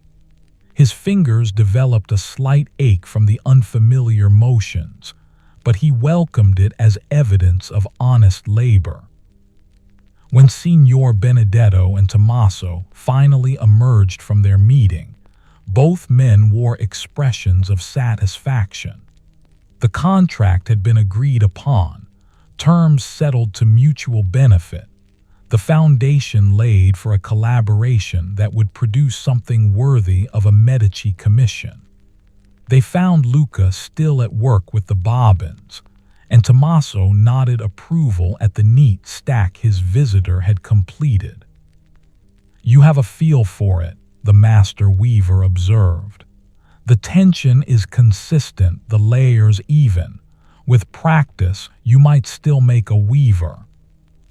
Luca felt warmth at this praise, understanding it came from someone who did not offer compliments lightly. "Thank you, master. The work has taught me much about patience and attention." "Those lessons serve any craft," Tommaso replied. "Whether you ultimately trade in silk or weave it, understanding its creation will make you better at your chosen path." They prepared to take their leave, as Signor Benedetto wished to secure lodging for the night and complete some other business in Luca before returning to Florence the next day. Tommaso walked them to the door, clasping hands with the merchant in the manner of men who had concluded a bargain satisfactory to both parties. He offered Luca a slight bow of respect, acknowledging the young man's willingness to learn. "Return when you can," Tommaso said. "There is always more to discover about how thread becomes cloth, and I suspect you would profit from the learning." Outside, the late afternoon sun cast long shadows across Luca's streets. The city continued its busy rhythms, shopkeepers serving customers, artisans at their work, housewives returning from the market with baskets of provisions. Signor Benedetto led the way to an inn he knew, a comfortable establishment near the city's central square, where merchants often lodged when conducting business. The inn occupied a building of 3 stories, its facade freshly painted in ochre and cream, with window boxes showing the first blooms of spring flowers. A stable boy took charge of their horses while the innkeeper, a portly man with a jovial manner, welcomed Signor Benedetto as a returning guest and showed them to a room on the 2nd floor. The chamber was more spacious than the previous night's lodging, with two beds separated by a wooden screen, a table with chairs, and a window offering a view of the square below. They washed away the day's dust and descended to the common room for the evening meal.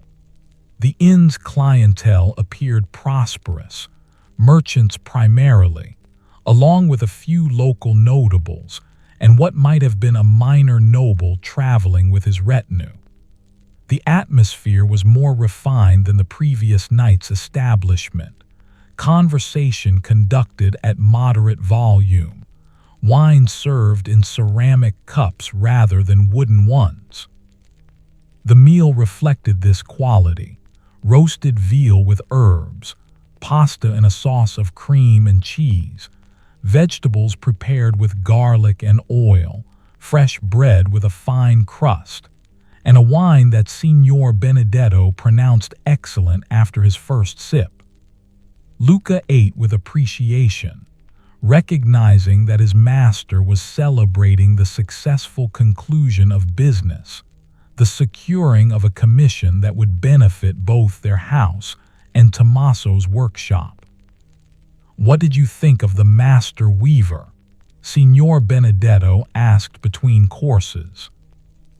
Luca gathered his thoughts before responding. He possesses extraordinary knowledge, but also humility about his craft. He could have simply told us what he would create, but instead he explained his thinking, showed us the process. That generosity speaks well of him. His master nodded approval.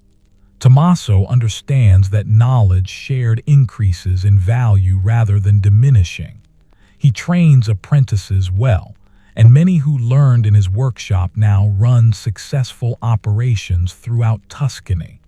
This builds reputation and goodwill worth more than secrets hoarded. He paused to sip his wine. Remember this principle. Merchants who help others to prosper often find themselves prospering in turn. They finished their meal in comfortable companionship, then retired to their room as evening deepened into night.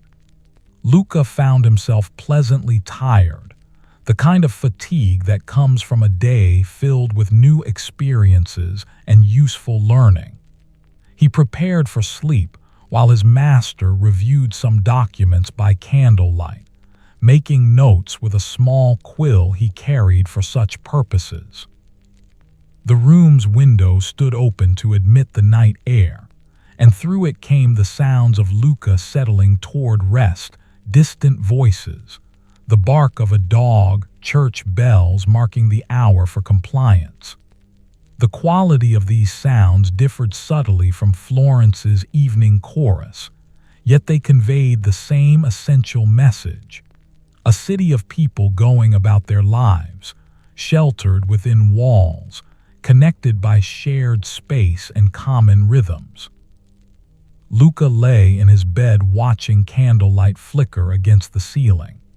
His mind reviewed the day's impressions, the workshop with its busy looms, Tommaso's patient explanations, Anna's skilled hands moving across warped threads, the humble work of winding bobbins, the satisfaction of seeing thread accumulate in even layers. All of it had deepened his understanding not just of silk, but of craftsmanship itself, of the relationship between maker and material, between vision and execution. His master extinguished the candle and darkness filled the room. "Sleep well, Luca," came the quiet voice from beyond the screen. "Tomorrow we return to Florence, but you carry with you what you learned today. That is a possession that cannot be lost or stolen." Luca murmured his thanks and good night, then closed his eyes. Sleep approached with the gentleness of a friend, bringing dreams of looms and thread, of patterns emerging from careful planning, of beauty created through patient repetition. The night passed peacefully, the inn's walls providing shelter, the city around them resting in the embrace of darkness before dawn would call it to wakefulness once more. Morning arrived with birdsong and the gradual brightening of sky beyond the window. Luca woke naturally, feeling rested despite 2 nights away from his familiar bed. He dressed and joined his master for a simple breakfast of bread, cheese, and watered wine. Then they prepared for the journey home. Their horses had been well cared for and seemed eager for the road, stamping their hooves as the stable boy saddled them. They departed Luca through the same gate they had entered, joining the morning flow of traffic heading toward Florence. The road stretched before them, familiar now from having traveled it 2 days prior, yet somehow different when traversed in the opposite direction. The same hills and valleys, the same farms and vineyards, but seen from a new perspective, colored by experiences gained and knowledge acquired. The morning proved mild and pleasant for riding. Clouds drifted across the blue sky, their shadows racing across the landscape below. The scent of wild herbs rose from roadside vegetation crushed beneath their horses' hooves, thyme and oregano growing in the rocky soil, their fragrance intensifying under the warming sun. Luca sat easier in his saddle now, his body beginning to remember the rhythm of riding, the necessary adjustments to maintain balance and comfort. They paused at the same inn where they had stopped on the outward journey, taking their midday meal in the common room. The innkeeper remembered them and inquired about their business in Luca, pleased to hear it had concluded successfully.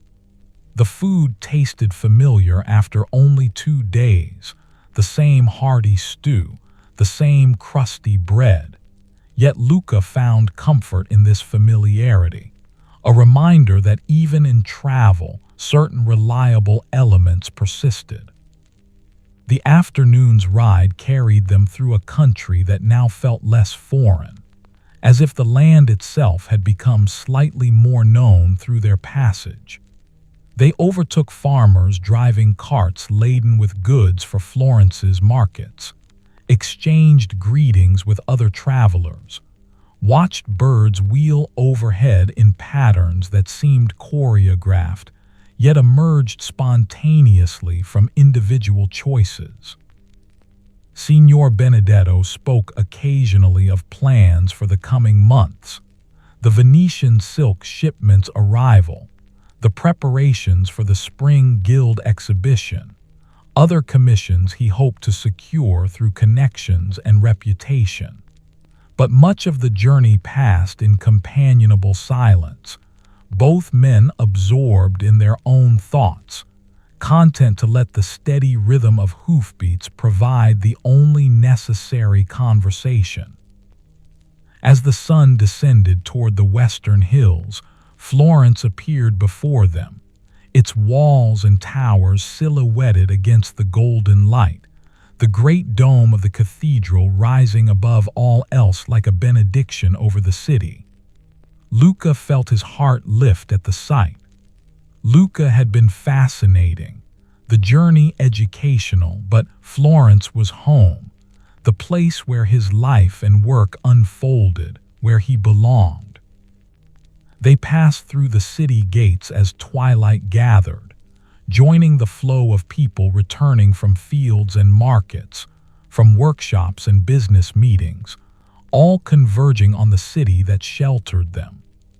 The familiar streets welcomed them back, narrow ways where every turning was known, buildings whose facades they could recognize even in dimming light, the particular scents and sounds that defined this place above all others.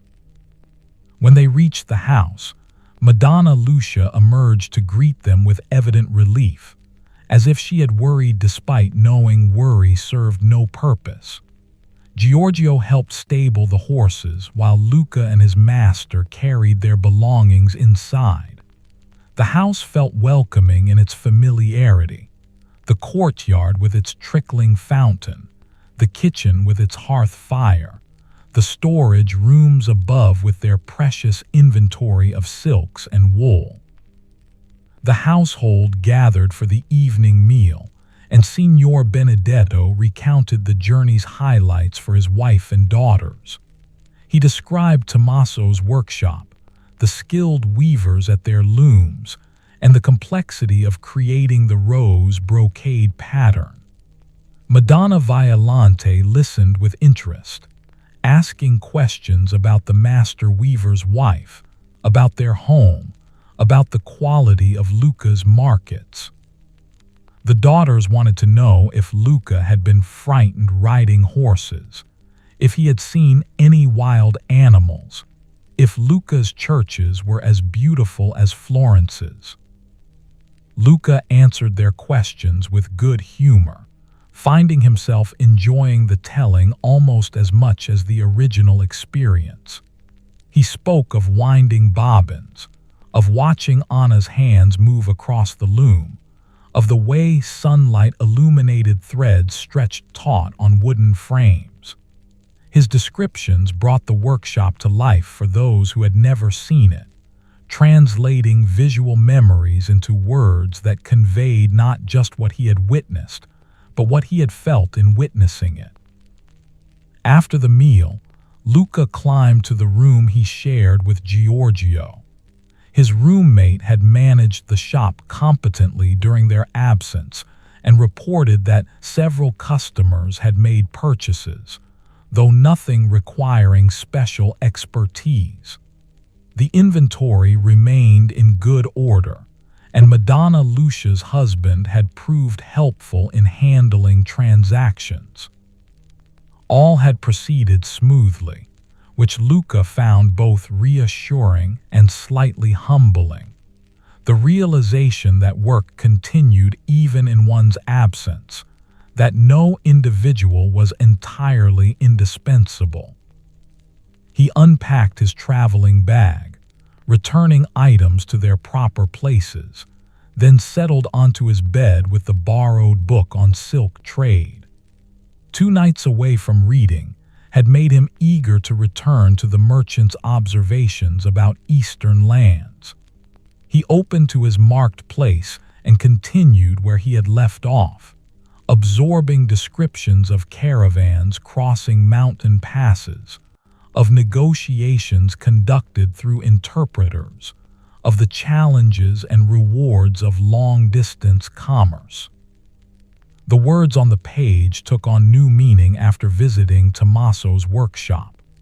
The author's descriptions of silk production no longer felt abstract but connected to real images: looms and shuttles, dye vats and spinning wheels, the patient hands of weavers creating beauty through accumulated small actions. Knowledge built upon knowledge, each layer adding depth to understanding, transforming information into genuine comprehension. Giorgio entered after completing his evening tasks, and they exchanged the easy conversation of friends who had been briefly separated. Luca described the journey in more detail than he had offered at dinner, and Giorgio listened with the attentiveness of someone who valued his companion's experiences. When the lamp's oil burned low, they prepared for sleep, and the familiar comfort of his own bed felt especially welcome after nights in unfamiliar places. The days that followed settled back into accustomed rhythms. Luca resumed his duties in the shop and storage room, helping customers, managing inventory, practicing his letters and numbers in the evening hours. Yet something had shifted subtly within him. The journey to Luca had expanded his sense of what was possible, had shown him that the silk he handled daily represented not just commodity but craft, not just trade goods but human creativity made tangible. He found himself examining fabrics with new attention, noticing details that previously would have escaped his awareness. The way light caught in the weave of damask, creating patterns within patterns. The subtle variations in color that occurred naturally even within thread dyed in a single batch. The difference between silk woven loosely for drape and silk woven tightly for durability. All these small observations accumulated, enriching his understanding and making him more valuable to his master's enterprise. Spring advanced across Florence and the surrounding countryside. Trees leafed out fully, flowers bloomed in profusion. The days grew longer and warmer. The Venetian silk shipment arrived as promised, and Luca helped unpack the bolts, marveling at colors he had never seen before. That peacock blue Tommaso's agent had mentioned, a green like new leaves after rain, a gold that indeed seemed to capture sunlight and hold it within threads. These silks were displayed prominently in the shop, attracting customers of quality who recognized exceptional materials when they saw them. Signor Benedetto proved himself a masterful salesman, describing the fabric's origins and qualities with just enough detail to inform without overwhelming, guiding patrons toward choices that would bring satisfaction while also representing profitable transactions. Luca watched and learned, understanding that successful commerce required understanding not just goods but people, not just prices but psychology. Word came from Luca that Tommaso had begun work on the rose brocade. The pattern had been prepared as planned, the loom threaded with crimson and gold, the first inches of fabric emerging from Anna's skilled hands. The master weaver sent a small sample, barely larger than Luca's palm, showing how the roses would appear when complete. Even in miniature, the effect was breathtaking. The gold thread seemed to give the flowers dimension, while the crimson created depth through subtle variations in how threads crossed and layered. Signor Benedetto examined the sample with evident satisfaction, then secured it in a small wooden box lined with silk.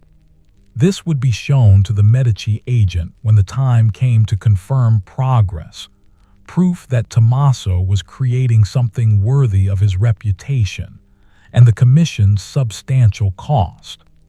The merchant allowed Luca to study the sample carefully, encouraging him to understand how the finished fabric would differ from the preliminary piece. Notice how even this small section required exceptional skill, his master observed. The roses must appear natural yet stylized, recognizable yet elevated beyond mere botanical accuracy. This is art in service of craft, or perhaps craft in service of art. The distinction ceases to matter when both are executed at this level. Luca held the sample gently, feeling the slight texture where gold threads rose above the crimson ground, seeing how the pattern would repeat across the full length of fabric. He imagined the finished piece, enough cloth to create a garment or banner that would draw the eye and hold the attention, that would communicate wealth and taste through material excellence. This was what his master's business ultimately provided.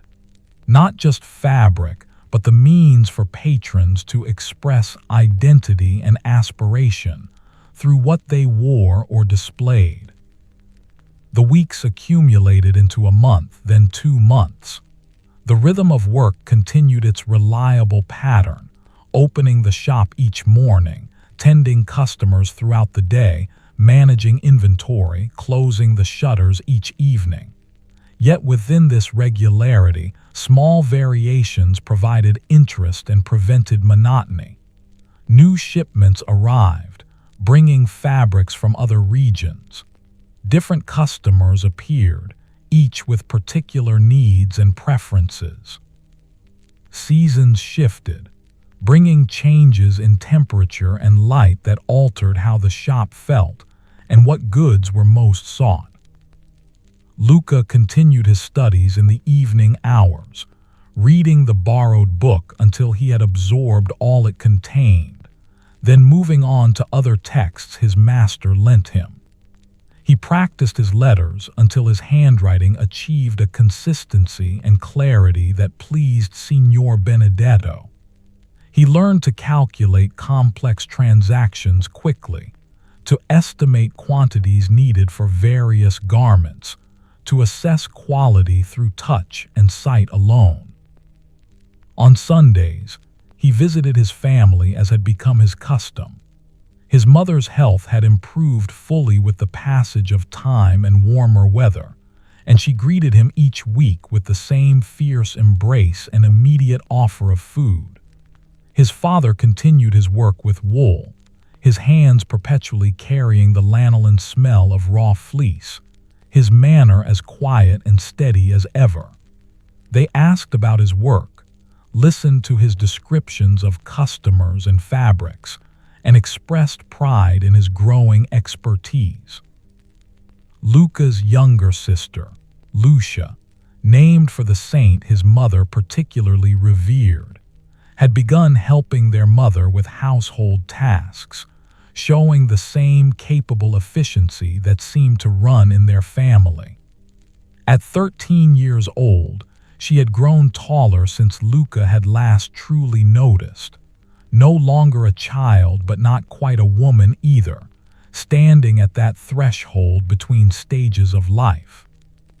She asked him questions about the merchant's house, about whether he met noble people, about the colors and textures of the finest silks. He described for her the peacock blue from Venice, the rose brocade being created in Lucca, the way gold thread caught light and seemed to glow from within fabric. Her eyes widened with wonder at these descriptions, and Luca realized that his work had taken him into worlds his family could barely imagine, realms of beauty and refinement far removed from their everyday experience. Yet their love remained constant across this growing divide, anchored in shared history and blood bonds that transcended differences in circumstance. Walking back to the merchant's house after these visits, Luca often reflected on the fortune that had brought him to Signor Benedetto's service.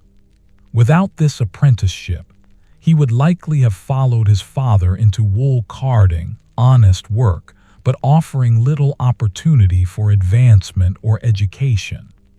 Instead, he handled silk, learned reading and writing, traveled to other cities, encountered people of quality and sophistication. Gratitude for these opportunities suffused his awareness, deepening his commitment to proving himself worthy of his master's investment and trust. Summer arrived in its full warmth, bringing longer days and the particular golden light that made Florence seem to glow from within. The shop remained busy despite the heat, as wealthy families prepared for the autumn social season, commissioning garments and household furnishings that would demonstrate their taste and prosperity. Signor Benedetto's reputation continued to grow, built on the foundation of quality goods, fair dealing, and the kind of attentive service that made customers feel valued rather than merely processed. Word came from Luca that the rose brocade was progressing well. Tommaso sent periodic updates, brief letters written in a clear hand that described how many inches had been completed, any challenges encountered and overcome, his satisfaction with how the pattern was emerging. These communications were treasured by Signor Benedetto, who filed them carefully with other important documents. They represented not just progress reports, but evidence of the collaborative relationship between merchant and craftsman, the mutual respect that made such projects possible. In the evenings, when the day's heat finally released its grip and cool air drifted through open windows, Luca often sat in the courtyard with Giorgio, both young men enjoying the respite before sleep. They spoke of their hopes for the future, Giorgio's ambition to eventually establish his own shop, Luca's growing interest in perhaps specializing in the finest silks and brocades, both acknowledging the years of continued learning that lay ahead before such goals could be realized. The fountain's gentle splash provided background music to these conversations, and the lemon tree's leaves rustled in evening breezes. Stars appeared overhead, their light competing with the glow from windows throughout the neighborhood. The city settled into night's embrace, sounds gradually diminishing until only the most distant remained. A dog barking somewhere far off, church bells marking late hours, the occasional footsteps of someone walking home through dark streets. These moments of quiet companionship held their own value, distinct from the purposeful activity of daytime work. Here was space for reflection, for considering not just what one did but why, for examining the larger patterns within which daily tasks fit. Luca came to treasure these evening hours as much as his work itself, understanding that balance between effort and rest, between focus and release, contributed to sustainable contentment. As summer progressed toward autumn, preparations began for the guild exhibition that occurred each year when the season turned. This event brought together Florence's textile merchants, each displaying their finest goods in a hall near the Palazzo Vecchio. Customers of quality attended, along with representatives from noble houses, foreign merchants seeking business connections, and ordinary citizens who simply enjoyed viewing beautiful things even if they could not afford to purchase them. Signor Benedetto decided which fabrics to display with the care of a general planning a campaign. The peacock blue silk would certainly be shown, along with several other exceptional pieces from recent shipments. He debated whether to include a sample of the rose brocade, now nearly half complete, as a preview of what his house could commission, but ultimately decided against it. The Medici connection required discretion, and displaying the fabric before delivery might seem presumptuous or indiscreet. Luca helped prepare the display materials, ensuring fabrics were perfectly pressed, free of any dust or imperfection, arranged to show their qualities to best advantage. This work required patience and attention to detail, qualities he had developed over his years of apprenticeship. Each fold had to fall just so, each color had to complement its neighbors rather than compete. The overall impression had to communicate both variety and coherence.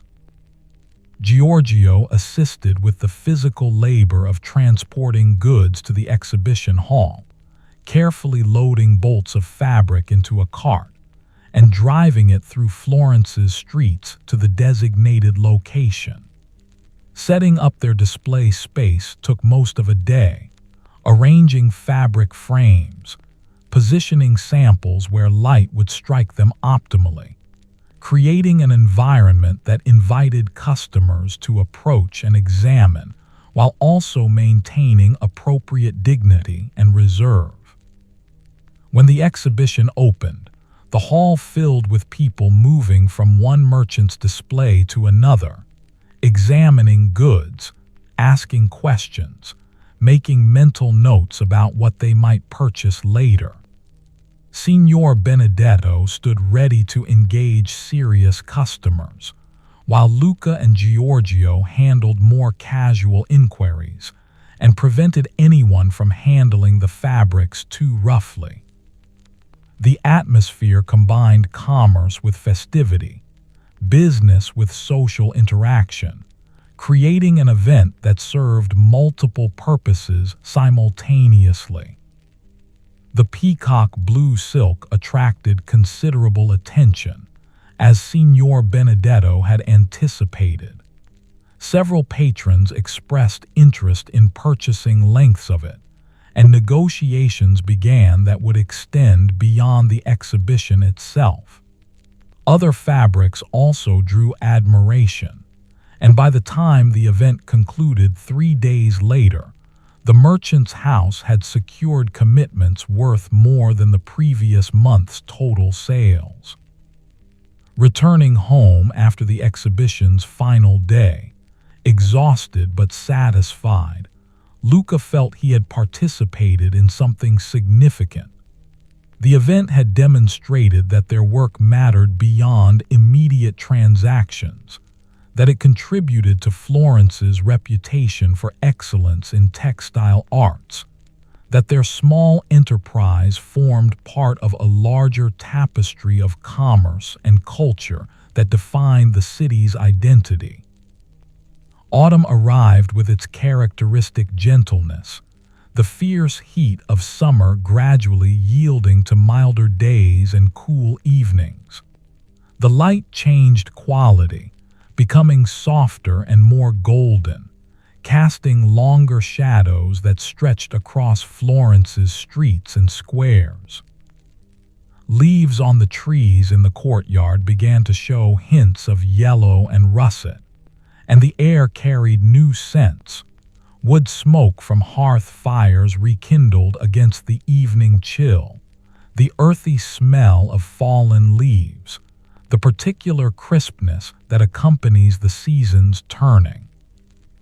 Word arrived from Luca that the rose brocade was nearing completion. Tommaso's latest letter reported that the final inches were being woven, that the pattern had emerged exactly as envisioned, that the fabric exceeded even his own expectations for quality and beauty. He proposed delivering it personally to Florence within the fortnight, as the piece deserved careful transport, and he wished to see Signor Benedetto's reaction firsthand. The merchant replied immediately, welcoming this plan and making arrangements for Tommaso's accommodation during his visit. The household prepared for this important guest with the attention befitting both his status as master craftsman and the significance of what he carried. Madonna Violante directed the cleaning and preparation of the best guest chamber, ensuring fresh linens and every comfort. Madonna Lucia planned meals that would honor their visitor without excessive ostentation. Signor Benedetto reviewed his arrangements with the Medici agent, confirming when the fabric could be presented for the patron's approval. Luca found himself anticipating Tommaso's arrival with an excitement he had not expected to feel so strongly. The master weaver's visit would bring together various threads of his own experience. The journey to Luca, the learning about fabric creation, the patient months of waiting while the brocade was woven, the culmination of a project that had occupied his master's attention throughout the summer. All of it would converge when Tommaso arrived bearing the finished work. The day came, announced by clear skies and the kind of perfect autumn weather that made Florence seem particularly blessed. Tommaso arrived in mid-morning, traveling with a single assistant who led a pack horse bearing carefully wrapped bundles. The master weaver himself looked much as Luca remembered, lean and erect despite his 65 years, white beard neatly trimmed, eyes sharp with intelligence and observation. He greeted Signor Benedetto with genuine warmth, and the two men clasped hands like the friends they had become through their collaboration. The assistant was directed to the stable with the pack horse, while Tommaso was welcomed into the house. Madonna Violante greeted him with gracious hospitality, and refreshments were offered after his journey. But everyone understood that the true purpose of this visit could not wait long. Once basic courtesies had been observed, Signor Benedetto suggested they retire to his private chamber, where the fabric could be unveiled in appropriate settings. Luca was invited to attend this moment, and he followed the two masters upstairs with a sense of ceremony befitting the occasion. Tommaso's assistant brought the largest bundle from the pack horse's load, handling it with obvious care, and placed it on a table that had been cleared for this purpose. The bundle was wrapped in layers of protective cloth, tied with cord, labeled in Tommaso's neat hand. The master weaver untied the cords with unhurried precision, then began unwrapping the outer layers. Each layer removed revealed another beneath, until finally the innermost wrapping, finest linen, spotlessly clean, was folded back to reveal the rose brocade. Even folded, even seen only partially, the fabric commanded attention. The crimson silk glowed with depth of color that seemed almost alive, while the gold thread traced patterns that caught the chamber's light and reflected it back in warm gleams. Tommaso lifted the fabric carefully, allowing it to unfold, and held it up so its full length could be appreciated. The pattern revealed itself completely, roses in various stages of bloom, from tight buds to full flowers, their petals rendered with extraordinary detail through the interplay of crimson and gold threads. Leaves and stems wound between the blooms, creating a design that felt both natural and stylized, botanical yet elevated to art. The technical execution was flawless, each thread precisely placed, the tension consistent throughout, the colors maintaining their intensity across the fabric's full length. Signor Benedetto stood silent for a long moment, simply looking. Then he reached out to touch the fabric, his merchant's hands assessing its texture, feeling the slight relief where gold threads rose above the crimson ground. "Tommaso," he said quietly, "this surpasses what I imagined possible. It is extraordinary." The master weaver allowed himself a small smile of satisfaction. "Anna wove it," he said, giving credit where it was due. "I prepared the pattern and supervised, but her hands created what you see. She is truly a master, though we do not use that title for women in our guild." "Then she deserves recognition beyond titles," Signor Benedetto replied. "This will bring honor to us both, to your workshop for its creation, to my house for having commissioned it. The Medici agent will be astounded." Luca stood quietly, absorbing the sight of the completed brocade. He remembered watching Anna at her loom in Luca, remembered winding bobbins with Piero, remembered Tommaso's careful explanation of how patterns were planned. All of that preparation, all those hours of patient work, had culminated in this, a piece of fabric that transcended its material components to become something approaching magic. Thread and dye and human skill had combined to create beauty that would endure for generations. They spent the next hour examining the fabric in detail, discussing its qualities, marveling at particular passages where the pattern's complexity was especially evident. Tommaso explained challenges encountered during the weaving, describing how Anna had solved problems that arose, how minor adjustments had been made to the original plan to accommodate the realities of working with actual thread rather than drawings on paper. These stories added layers of meaning to what already seemed remarkable, revealing the human effort and problem-solving embedded in every inch. Eventually, the fabric was carefully refolded and wrapped again for protection until its presentation to the Medici agent. Tommaso would remain in Florence for 3 days, conducting other business and enjoying the respite from his workshop. That evening, the household gathered for a celebratory meal, and conversation flowed with the ease of people who respected each other's skills and contributions. The master weaver told stories of his apprenticeship decades earlier, of the master who had trained him, of techniques learned through years of patient observation and practice. He spoke of how the craft had changed during his lifetime, of new dyes that had become available, of pattern innovations that previous generations had not imagined. Yet he also emphasized continuity, the way fundamental principles remained constant even as specific techniques evolved. Luca listened with fascination, recognizing that he was hearing the kind of wisdom that could only come from a lifetime devoted to a single craft.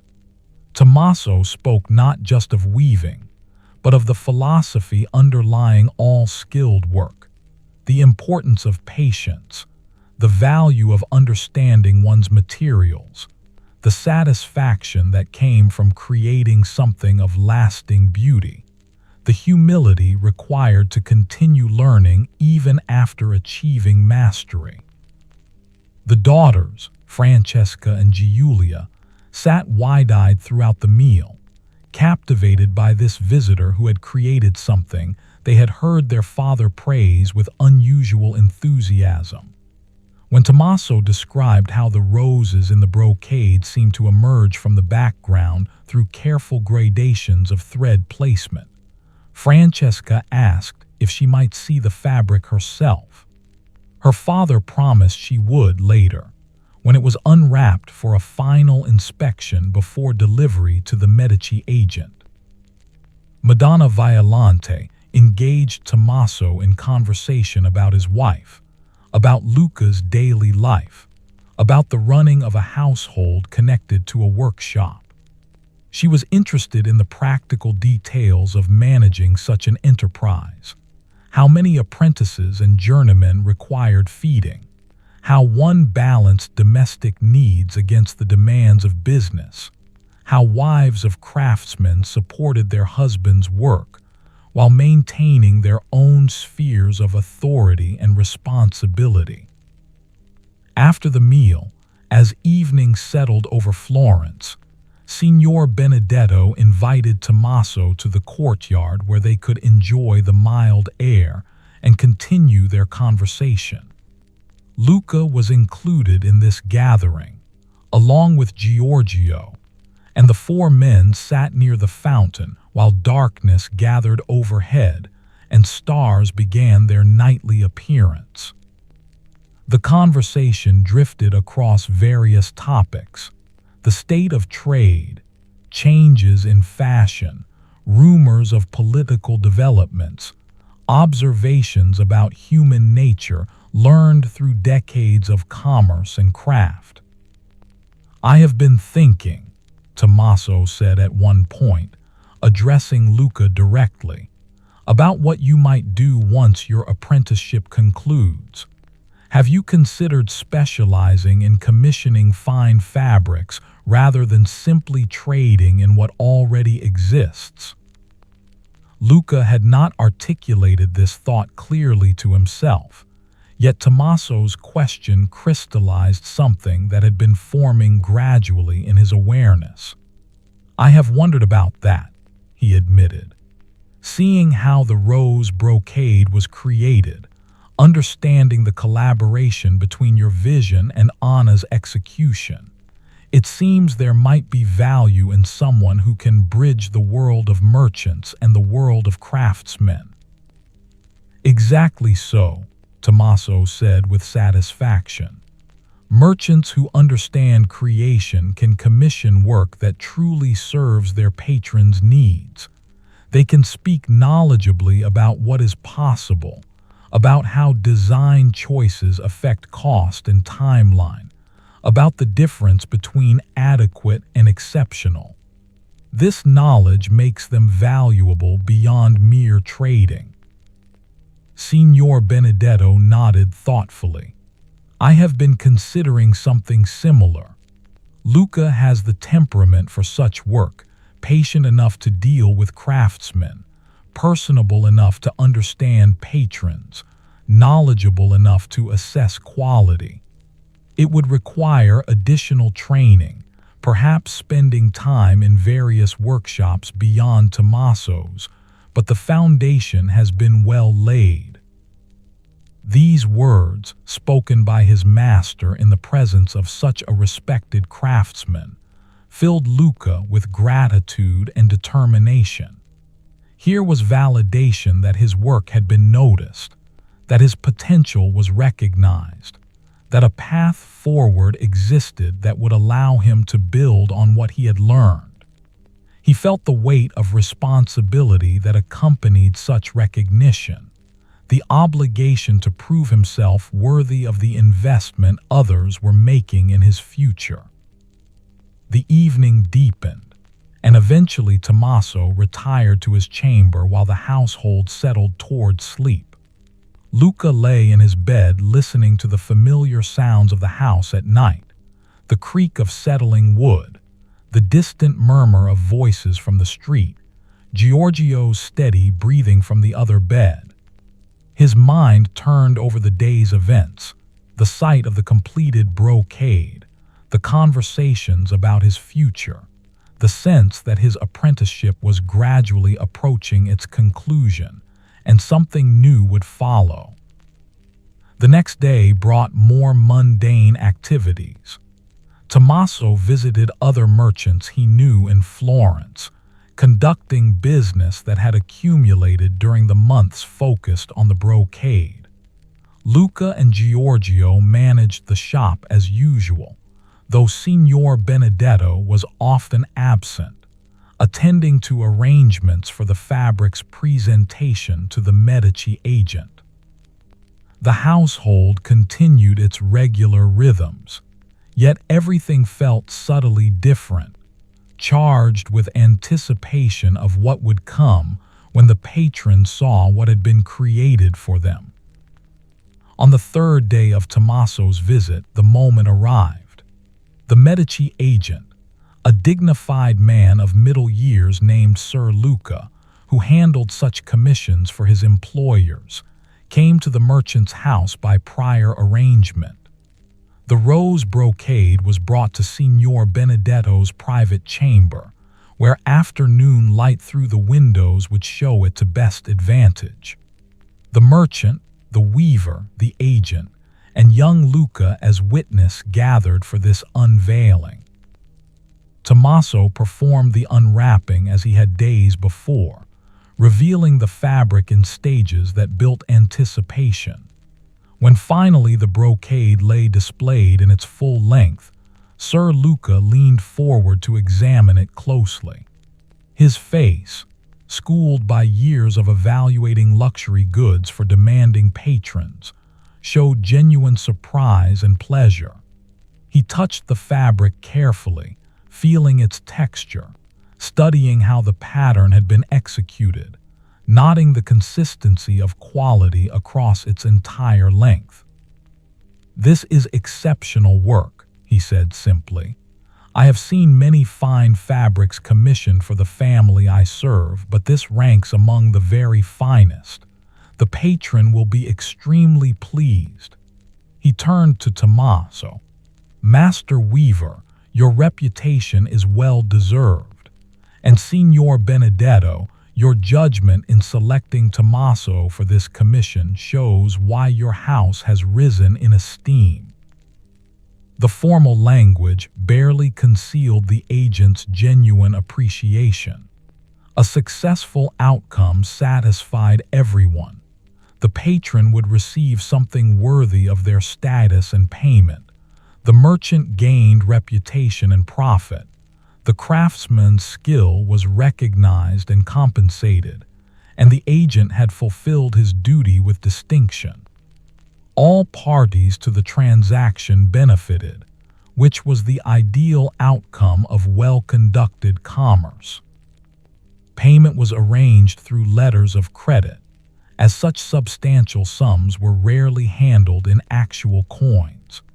Documents were signed, copies made for all parties, assurances given about delivery timing. The fabric would remain with Signor Benedetto for one more day, while Sir Luca arranged for its secure transport to wherever the Medici patron currently resided.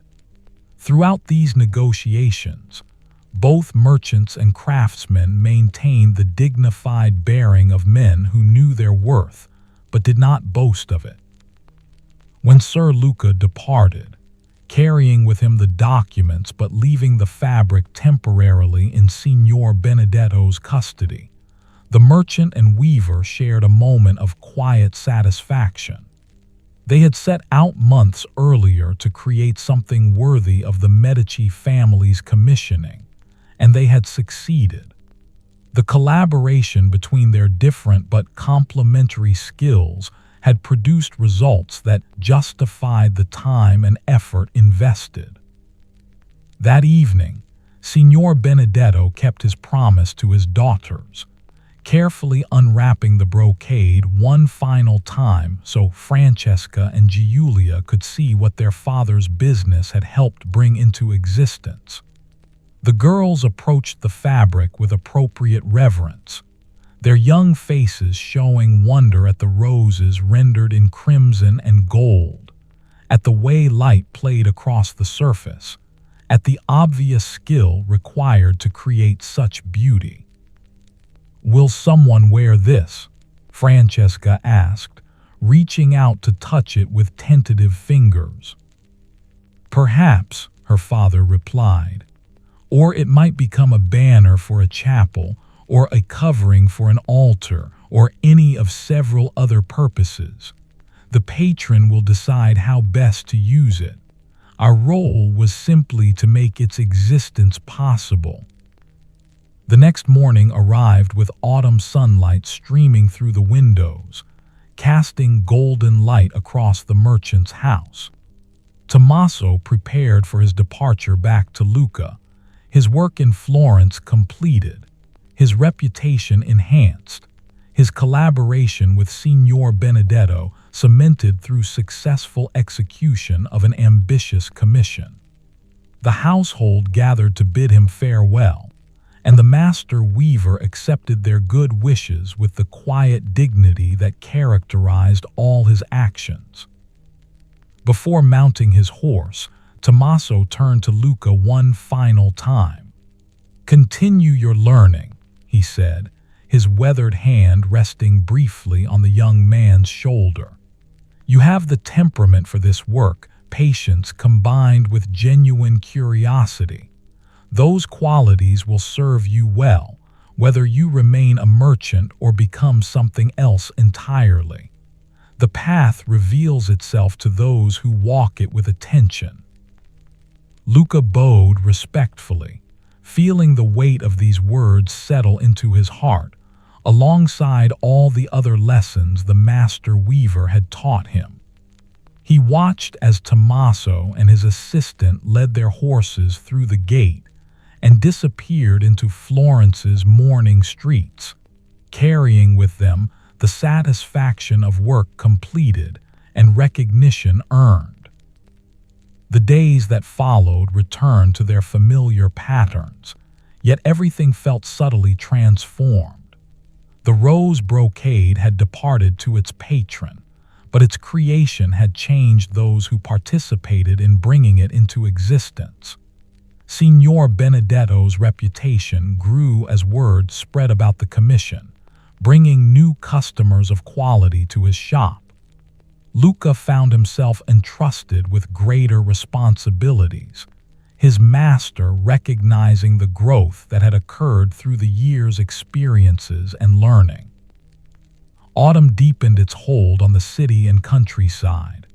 The leaves in the courtyard turned fully gold and russet before drifting down to carpet the stones around the fountain. The air grew crisper, and hearth fires burned more consistently, their smoke adding its scent to the city's evening atmosphere. The days shortened, and candles were lit earlier each afternoon in the shop and storage rooms. On his weekly visits home, Luca noticed his parents aging in small ways he had not perceived before, his mother's hands moving slightly more slowly at her tasks, his father taking longer to rise from sitting. Yet they remained healthy and content, satisfied with their lives and proud of their son's progress. His sister Lucia had begun learning to sew more complex garments, showing skill that pleased their mother and suggested she might find work in that trade when old enough. In the evenings, Luca often returned to the courtyard where he had sat with Tommaso and his master, watching stars appear overhead while the fountain continued its eternal music. He thought about the path that had brought him here, from his family's modest house to this merchant's establishment, from illiteracy to reading and writing, from ignorance of silk to understanding its creation, from boy to young man on the threshold of his own mastery. The work continued its steady rhythm. Customers arrived seeking fabrics for every purpose imaginable. Inventory was managed, sales recorded, new shipments unpacked and cataloged. Giorgio's cheerful presence made the days pleasant, and the household's warm acceptance made the house feel like home. Signor Benedetto continued teaching through example and occasional direct instruction, his patience never failing even when Luca made mistakes or required repeated explanation. Winter would come soon, bringing its own changes and challenges. The Venetian ships would stop sailing until spring, limiting new imports. Customers would seek heavier fabrics, wools and velvets rather than light silks. The shop would be heated by braziers, and everyone would wear extra layers against the cold. But these seasonal shifts were part of the larger pattern, the eternal cycle of change within continuity that defined not just commerce but life itself. Luca stood one evening in the storage room where his work in this house had truly begun, surrounded by bolts of silk and wool, damask and brocade, all the beautiful fabrics that represented human creativity and skill. The candles cast their gentle light across the orderly shelves, and outside the window, the city settled into night's embrace. He felt deep contentment, the particular peace that comes from work well done and from belonging to something larger than oneself. His lean fingers, 17 years old, stained faintly with ink from the day's record-keeping, rested briefly on a bolt of blue silk, not the peacock shade from Venice but something quieter, more subtle, a blue like twilight sky. The fabric felt cool and smooth beneath his touch, and he thought about all the hands that had contributed to its existence. Shepherds tending silkworms in distant lands, spinners creating thread, dyers mixing colors, weavers at their looms, merchants transporting goods across mountains and seas, and finally himself here in Florence, part of an ancient tradition of beauty and craft. The bells for Compline rang across the rooftops, their bronze voices marking the day's end and night's beginning. Luca extinguished all but one candle and made his way down the familiar stairs toward his room, where sleep waited with its gentle promise of rest and renewal. Tomorrow would bring new work, new customers, new small challenges and satisfactions. But tonight he simply moved through the darkened house, grateful for everything that had brought him to this moment, content with the life he was building thread by patient thread, day by accumulating day. The candle's flame wavered slightly as he climbed, casting moving shadows on the walls, then steadied again.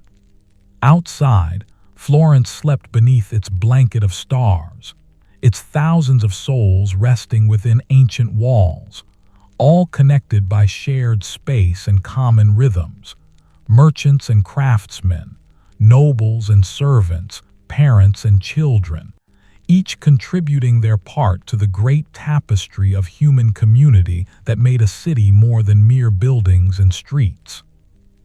And in the morning, when dawn light returned to wake the world once more, the work would continue, silk would be handled, customers served, beauty preserved and passed from hand to hand. The fountain in the courtyard would still trickle its music. The looms in Luca would still clatter their rhythms. The thread of life would continue weaving its patterns, simple and complex, ordinary and extraordinary, all of it part of the endless fabric of days that stretched behind into history and forward into whatever future patience and care might create.